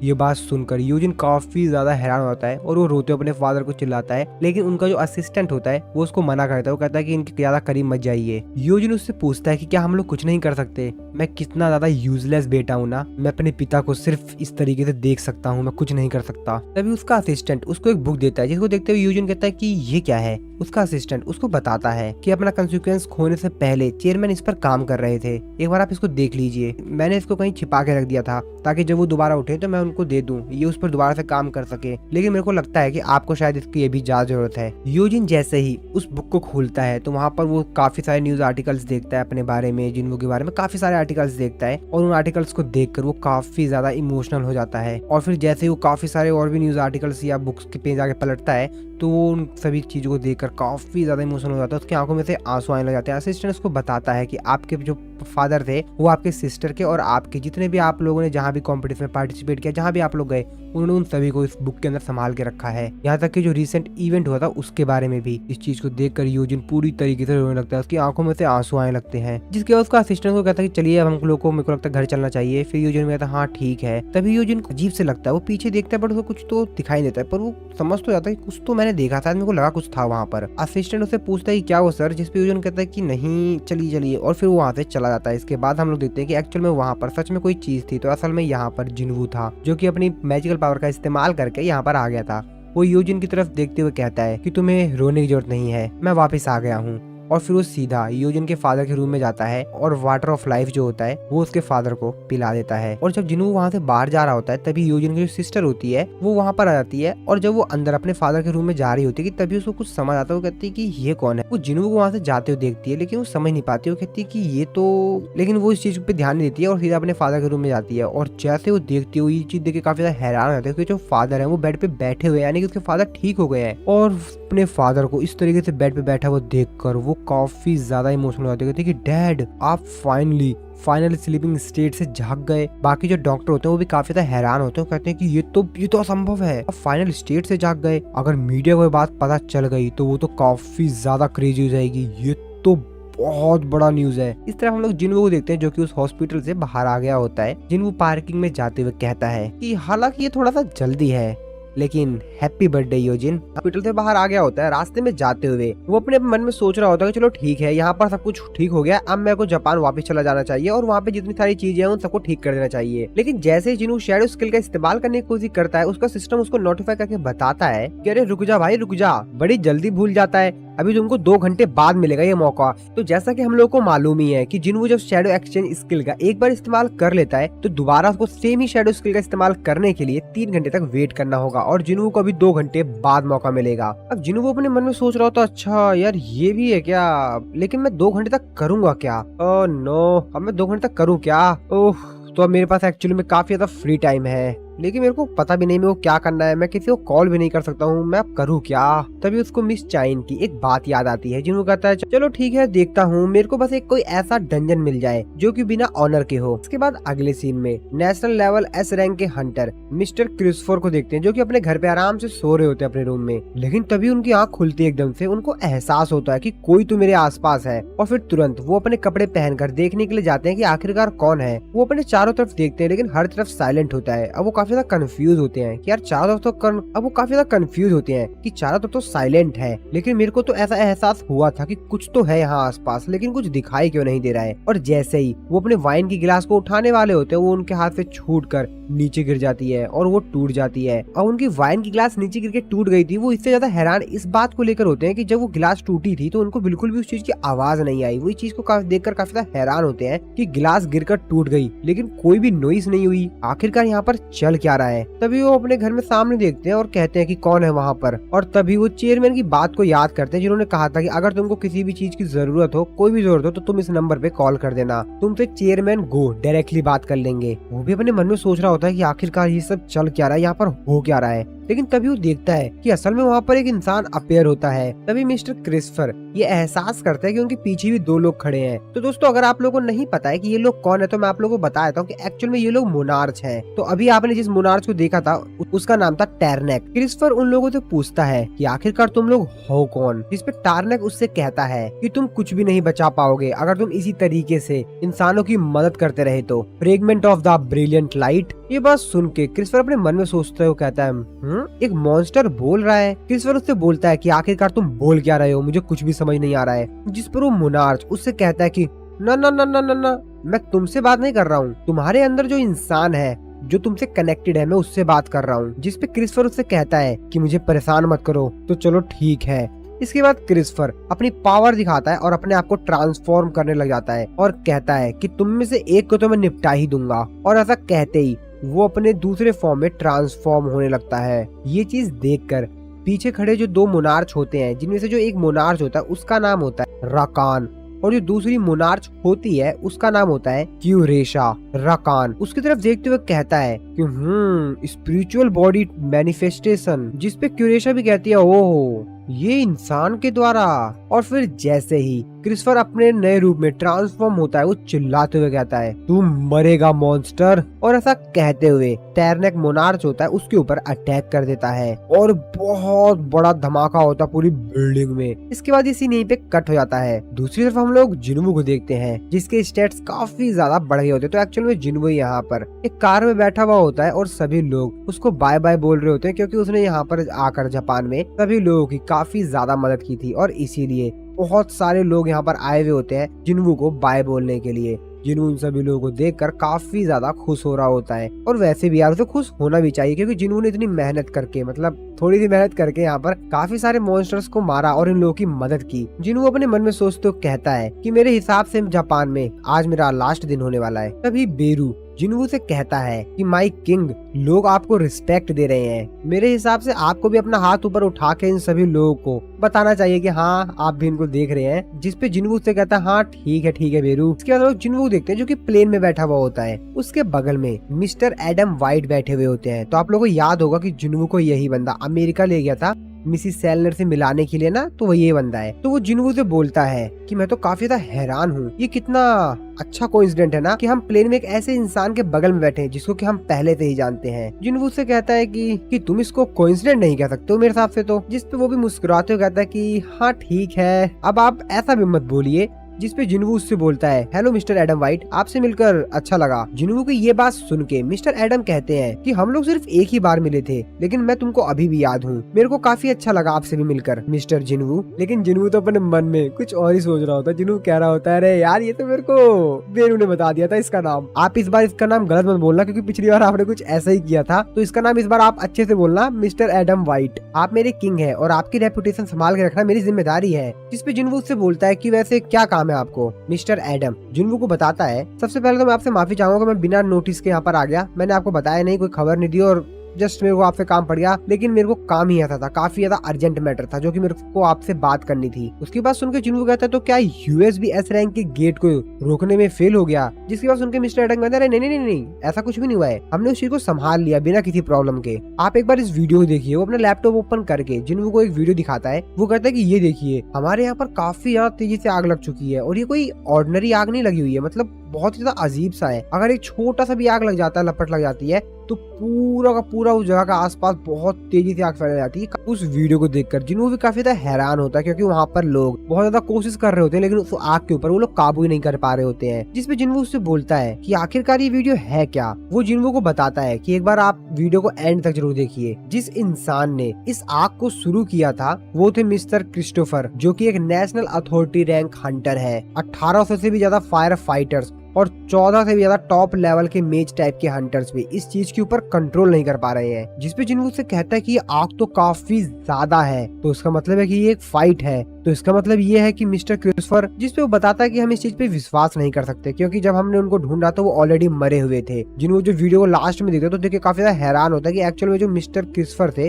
वो मर चुके थे और उनकी जो हालात थी वो बहुत ही ज्यादा खराब थी। और तभी मिस्टर एडम अपनी जेब में से एक फोटो निकालते हैं और जिनवू को दिखाते हुए कहते हैं कि ये फोटो देखिए। और उस फोटो को देखकर जिनवू की आंखें खुली की खुली रह जाती है। और ये फोटो उस इंसान की है जिसपे हंटर ब्यूरो को शक है। अब इस फोटो को देखकर जिनवू का पता नहीं क्या होता है, उसको एकदम से दिमाग खराब हो जाता है। जिनवू काफी ज्यादा भड़क जाता है और गुस्से में मिस्टर एडम को अपनी पावर का इस्तेमाल करके आसमान में उठा देता है और उससे कहता है, क्या ये किसी प्रकार का मजाक है? और अगर ये सच में किसी प्रकार का मजाक है तो तुम यहाँ से जिंदा वापस नहीं जा पाओगे। मिस्टर एडम चिल्लाते हुए कहते हैं कि इसको रोको, नहीं ऐसा मत करो, रोको इसे। उनके बॉडीगार्ड ऐसा देखकर जिनवू की तरफ भागते हुए आते हैं उसको रोकने के लिए, लेकिन मिस्टर एडम उन लोगों को मना कर देता है। उनको कहता है कि नहीं रुको रुको, तुम लोग रुको। जिनवू उससे बोलता है कि फिर बताओ। जिसपे मिस्टर एडम उसको बताते हैं कि एक्चुअल में जो पिक्चर थी ये डंजन से बाहर आई थी और तुम जो सोच रहे हो ये वो इंसान नहीं है। जिनवू कहता है कि डंजन? जिसपे वो आगे बताता है कि हाँ, इसके अंदर से जो मैजिक एनर्जी इमिट हो रही थी वो सेम उस मॉन्स्टर से मैच कर गई थी जो कि हमारे एस रैंक के हंटर के ऊपर अटैक कर दिया था बिना किसी वार्निंग के। यानी कि इसकी मैजिकल एनर्जी और वो जो मॉन्स्टर की मैजिकल एनर्जी थी वो सेम थी। तुमको याद है हंटर ब्यूरो का जो हेडक्वार्टर था वहाँ पर कुछ महीनों पहले एक बहुत बड़ा धमाका हुआ था, वो वाला इंसिडेंट जिसको कि ग्लोबली न्यूज में कवर किया गया था। जिसमें जिनवू से कहता है कि तुम क्या ये कहना चाहते हो इन सबके पीछे मेरे फादर थे? और फिर जिनवू अपनी पावर को नॉर्मल कर देता है जिससे कि मिस्टर एडम बच जाते हैं और वो जमीन पे आके गिरते हैं। उनकी हालत काफी ज्यादा खराब हो गई होती है। मिस्टर एडम जिनवू को आगे बताते हैं कि हमारे हंटर को मारने के बाद वो वहाँ से डिसअपियर्ड हो गए और उसके बाद हंटर ब्यूरो उनको सीक्रेटली ढूंढ रहा था, मानो जैसा कि वो हवा में गायब हो गए हो। मुझे पता है कि तुम कैसा फील कर रहे हो, लेकिन इन सबसे कुछ भी फर्क नहीं पड़ता। फैक्ट यही है कि इसी पिक्चर को सबसे ज्यादा सजेस्ट किया जा रहा है इन सभी के पीछे। ये जो कुछ भी दुर्घटनाएं हो रही हैं उन सभी के पीछे इसी पिक्चर में जो इंसान है उसको ही रिस्पॉन्सिबल माना जा रहा है इन सभी के लिए। जिसके बाद जिनवू उससे बोलता है कि लेकिन आखिरकार तुमने एग्जैक्टली मेरे को यही पिक्चर क्यों दिखाई, यही फोटो क्यों दिखाई तुमने मेरे को एग्जैक्टली? जिसपे मिस्टर एडम जिनवू को बताते हैं असल में जो इंटरनेशनल गिल्ड कॉन्फ्रेंस है, इस साल जो कॉन्फ्रेंस होने वाली है, दुनिया भर के जितने भी गिल्ड है उनके रिप्रेजेंटेटिव उस कॉन्फ्रेंस में एक साथ होंगे और अमेरिका हंटर ब्यूरो उनका इरादा ये है कि वो रेड नोटिस जारी कर देंगे इस इंसान के खिलाफ। और दूसरे शब्दों में कहा जाए तो हमारी जो इन्वेस्टिगेशन है वो किसी भी प्रकार से सीक्रेट नहीं रहेगी। वो आगे बताता है कि अमेरिकन गवर्नमेंट ने बहुत कीमती चीज गवाई है, एक नेशनल अथॉरिटी रैंक हंटर को, और उस इंसिडेंट के बाद से वो लोग पूरी कोशिश कर रहे हैं कि इस सब के पीछे जिसका भी हाथ है उसको पकड़े, किसी भी हालात में पकड़े। और हम हंटर ब्यूरो आपके साथ एक अच्छा रिलेशनशिप मेंटेन करके रखना चाहते हैं। हंटर सांग जिनवू, और इसीलिए मैं यहाँ पर आया हूँ ताकि आपको मैं ये बता सकूं इससे पहले कि ये अनाउंसमेंट पब्लिकली कर दी जाए। तो इसीलिए मैं ये सब कुछ आपको बताने के लिए आया था। और अगर मैं आपको यहाँ पर ये बात नहीं बताता उसके बाद भी आप खुद ही शॉक हो जाते, क्योंकि आपको उस कॉन्फ्रेंस में इनवाइट किया जाता और वहाँ पर खुद ही आप अपने फादर की फोटो इस तरीके से देखकर काफी ज्यादा शॉक हो जाते। तो मैंने सोचा आपको क्यों ना उससे पहले ही बता दिया जाए। जिन्हों अपने मन में सोचते हुए कहता है कि मेरे फादर, जो कि आज से लगभग 10 साल पहले ही मिसिंग हो गए थे, एक मॉन्स्टर की तरह वापस आए हैं। तभी मिस्टर एडम का जो बॉडीगार्ड होता है वो उससे पूछता है कि सर आप ठीक तो है ना, जिसपे वो कहता है हाँ मैं ठीक हूँ, बस थोड़ा सा मेरे शरीर में पानी की कमी हो गई थी, ठीक है मेरा ठीक है, कोई दिक्कत नहीं है। मिस्टर एडम अपने मन में सोच रहे होते हैं कि ये तो टेलीकिनेसिस है, ये बहुत ही ज्यादा अलग डिफरेंट लेवल का हाई रैंक मैजिक है और इसकी हेल्प से हंटर किसी भी चीज को मूव कर सकते हैं। मेरे को लगता था कि नेशनल अथॉरिटी रैंक के जो हंटर होते हैं सिर्फ उन्हीं के पास पावर होती है कि वो टेलीकिनेसिस कर सकते हैं, लेकिन मिस्टर सांग जिन-वू के पास भी पावर है। नहीं, ये तो छठा नेशनल अथॉरिटी रैंक हंटर है। मेरे को वाइस चेयरमैन को इसके बारे में जितना जल्दी हो सके बताना होगा। तो दोस्तों, असल में जो इंटरनेशनल गिल्ड कॉन्फ्रेंस है ये एक बहुत ही ज्यादा इम्पोर्टेंट इवेंट होता है। पूरी दुनिया में से हर देश में से एक गिल्ड को चुना जाता है और इसमें उस गिल्ड के रिप्रेजेंटेटिव को इनवाइट किया जाता है, जो कि एक्चुअली पूरी कंट्री को ही रिप्रेजेंट करता है। इसमें जो करंट इवेंट्स हो रहे होते हैं उन चीजों के ऊपर बात की जाती है ताकि भविष्य में जो हंटर वर्ल्ड है उसको और भी ज्यादा सुरक्षित किया जा सके और सभी लोगों को सुरक्षित रखा जा सके। और अभी कुछ दिनों पहले ही अमेरिकन हंटर ब्यूरो ने उन सभी गिल्ड की लिस्ट जारी की है जिनको उन्होंने इस कॉन्फ्रेंस में इनवाइट किया है। काफी सारे गिल्ड्स इसके अंदर होते हैं और कोरिया का भी एक गिल्ड होता है जो कि होता है एजिन गिल्ड, और उसका जो रिप्रेजेंटेटिव होने वाला है वो है अपना सांग जिन-वू। कोरिया का जो एजिन गिल्ड है वो इस समय पूरी दुनिया भर में एक बहुत ही ज्यादा हॉट टॉपिक बना हुआ है, जिसके ऊपर हर कोई बात करना चाहता है, हर कोई उसी के ऊपर ही बात कर रहे हैं, क्योंकि यार अपने जिन-वू ने काम ही ऐसा है। अब ऐसे काम करोगे तो दुनिया तो आपका नाम याद ही रखेगी ना, आपके बारे में बात ही करेगी। यहाँ तक कि जो अमेरिकन हंटर ब्यूरो है उन्होंने इस चीज को भी रिकॉग्नाइज किया है। वो ये मानते हैं कि इस इंसान के पास यानी सांग जिन-वू के पास इतनी ज्यादा स्ट्रेंथ है कि वो काफी सारे गिल्ड के जो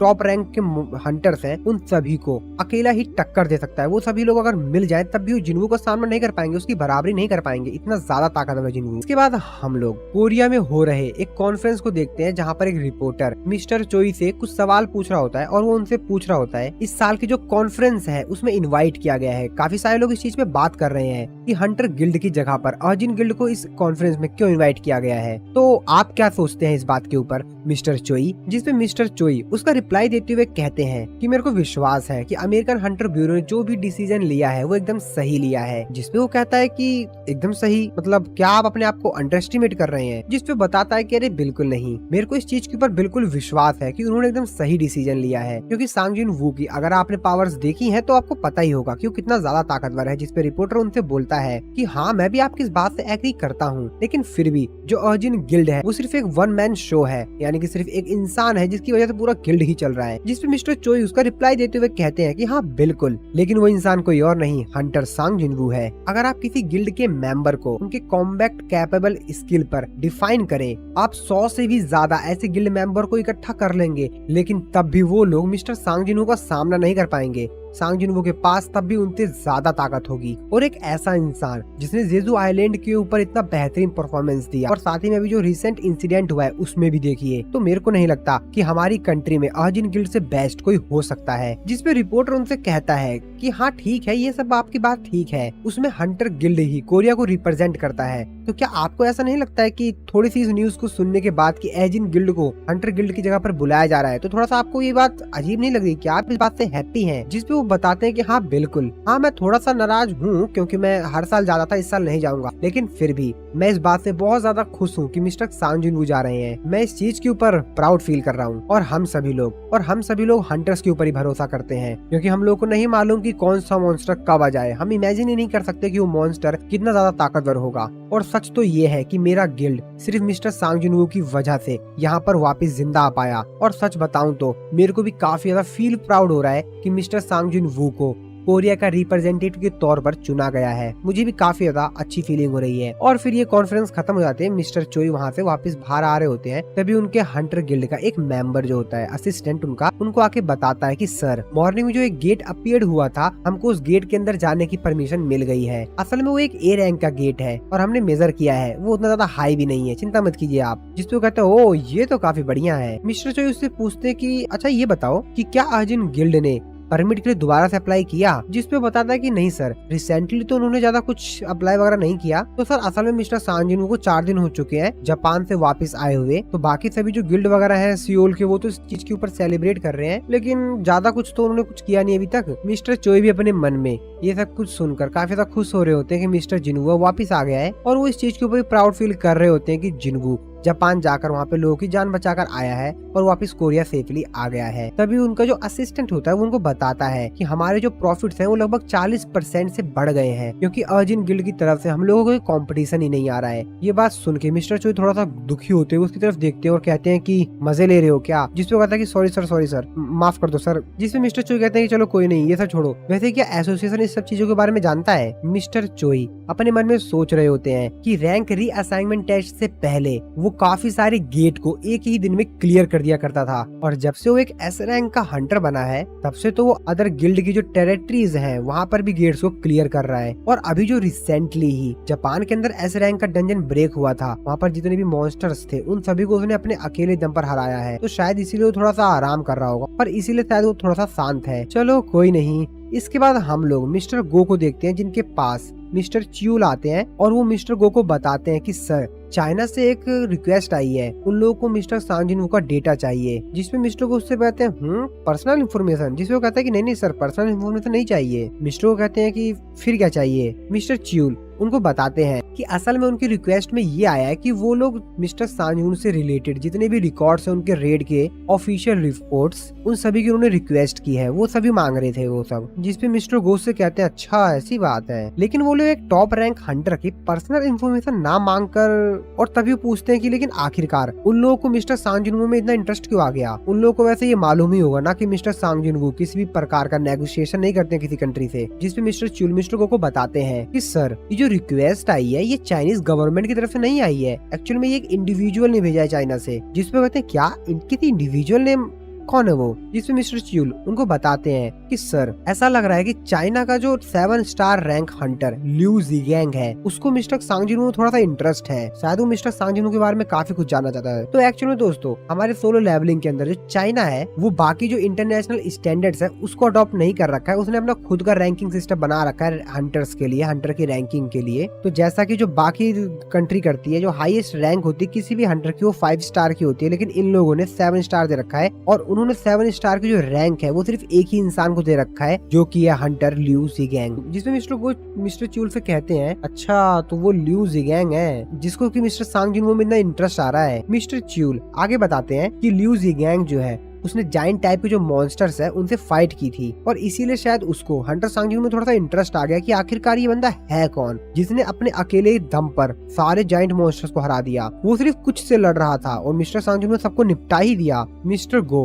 अपने मन में सोचते हुए कहते हैं ताकतवर लोग ताकतवर के बारे में सोच रहे हैं, ये तो काफी इंटरेस्टिंग है। और फिर मिस्टर गो मिस्टर च्यूल से कहते हैं कि इस रिक्वेस्ट को रिजेक्ट कर दो और या उसको सिर्फ एक रो डेटा भेज दो। इस तरफ हम लोग सेवेंजर्स गिल्ड को देखते हैं, जहाँ पर थॉमस एंड्रे की जो असिस्टेंट होती है वो उसको आके बताती है हंटर सांजिनवू शायद कल तक यूएस में आ जाएंगे। थॉमस एंड्रे कहता है ओ कोई बात नहीं। और तभी यहाँ पर कोई आता है जो कि थॉमस एंड्रे से कहता है कि सर आपने मेरे को कॉल किया था। तो असल में ये कोई और नहीं, ये एस रैंक का हंटर वांग डोंग सू होता है। वांग डोंग सू को देखते हुए थॉमस एंड्रे कहता है ओ परफेक्ट टाइम, मेरे को तुमसे कुछ बात करनी थी, बहुत ज्यादा इंपॉर्टेंट बात। जिसपे वांग डोंग सू कहता है हाँ बोलिए। थॉमस एंड्रे उससे कहता है कि ठीक है मैं डायरेक्टली पॉइंट पर आता हूँ, सांजिनवू से भिड़ने की कोशिश मत करना, उससे कोई भी लफड़ा नहीं चाहिए मेरे को। अब ये बात सुनकर वांग डोंग सू तो अंदर ही अंदर भाई काफी ज्यादा गुस्सा होता है, मतलब उसका तो दिमाग खराब होता है कि ये क्यों बोल रहा है मेरे से ये। थॉमस एंड्रे उससे कहता है कि मैं जानता हूँ तुम्हारे भाई और हंटर सांजिनवू के बीच क्या हुआ था, मेरे को पता है कि तुमको उसके ऊपर शक है और मुझे ये भी मालूम है कि तुम आखिरकार उसके साथ क्या करना चाहते हो। जिसपे वांग डोंग सू से कहता है कि लेकिन तभी थॉमस एंड्रे उसके ऊपर चिल्लाते हुए कहता है कि शांत, मैंने तुम्हें बोलने की परमिशन कब दे दी। अब इतनी तेज चिल्लाते हुए देखकर वांग डोंग सू भी थोड़े समय के लिए डर सा जाता है, उसको भी थोड़ी सी मतलब अजीब सी फीलिंग होने जाती है, बेसिकली वो डर जाता है उससे काफी ज्यादा। थॉमस एंड्रे की जो असिस्टेंट दूर खड़ी है, सब कुछ देख रही होती है, वो भी अपने मन में सोचते हुए कहती है कि शांत हो जाओ, अपना मुंह बंद रखो। ऐसे बहुत ही कम लोग हैं जिनको कि थॉमस एंड्रे ने टॉप रैंक के हंटर होने के बाद भी उनको वार्न किया है, वो भी इतनी बुरी तरीके से। लेकिन फिर भी जो ये इंसान है वांग डोंग सू, ये हंटर सांग जुनवू के खिलाफ बहुत ही ज्यादा गुस्से में है। थॉमस एंड्रे वांग डोंग सू के कंधे पे हाथ रखते हुए कहता है, हंटर सांग जुनवू से भिड़ने की कोशिश मत करना, उसको हाथ भी मत लगाना, अपने विला में जाओ और वहाँ पर आराम से एंजॉय करो अपने ब्रेक को। मुझे पता है कि तुम मेरी इस बात को अच्छे से समझोगे और मानोगे भी मिस्टर वांग डोंग सू। वांग डोंग सू भी काफी ज्यादा गुस्से में होता है, लेकिन फिर भी वो कहता है कि ठीक है, समझ गया। थॉमस एंड्रे कहता है कि ठीक है, अब तुम जा सकते हो। हालांकि वांग डोंग सू यहाँ से चला जाता है, लेकिन वो काफी ज्यादा गुस्से में होता है। उसके चलने के ढंग से ये तो अनुमान लगाया जा सकता है कि वो काफी ज्यादा गुस्से में है और वो हरकत जरूर करेगा शायद, और वो काफी ज्यादा गुस्से में वहाँ से चला जाता है। जिसके बाद थॉमस एंड्रे की जो असिस्टेंट होती है थॉमस एंड्रे से बोलती है कि क्या इसका ध्यान रखना है। थॉमस एंड्रे कहता है कि नहीं नहीं, ज्यादा ध्यान नहीं, मतलब ठीक है लॉयरा, मिस्टर वांग डोंग सू को काफी ज्यादा स्ट्रिक्ट सर्विलेंस में रखो जब तक कि हंटर सांग जिनवू यूएस से चला नहीं जाता। और वांग डोंग सू काफी ज्यादा गुस्से में यहाँ से जा रहा होता है। उसकी तो आंख में, मतलब उसकी आंख को देखकर समझा जा सकता है कि उसके आंख में बहुत ज्यादा गुस्सा है, वो बहुत ज्यादा गुस्सा है और वो बदला तो लेगा मिस्टर सांग जिनवू से। थॉमस एंड्रे की जो असिस्टेंट होती है वो उससे बोलती है कि क्या ये आपकी बात को एक्सेप्ट करेगा, जिसपे थॉमस एंड्रे बोलता है कि वैसे थोड़ा बहुत फ्रस्ट्रेशन झेला जा सकता है, मौत से तो बेहतर ही है ना। और फिर इसी सीन के साथ हमारा ये वाला जो एपिसोड है वो खत्म हो जाता है। तो मिलता हूँ मैं आपको अपनी नेक्स्ट वीडियो में।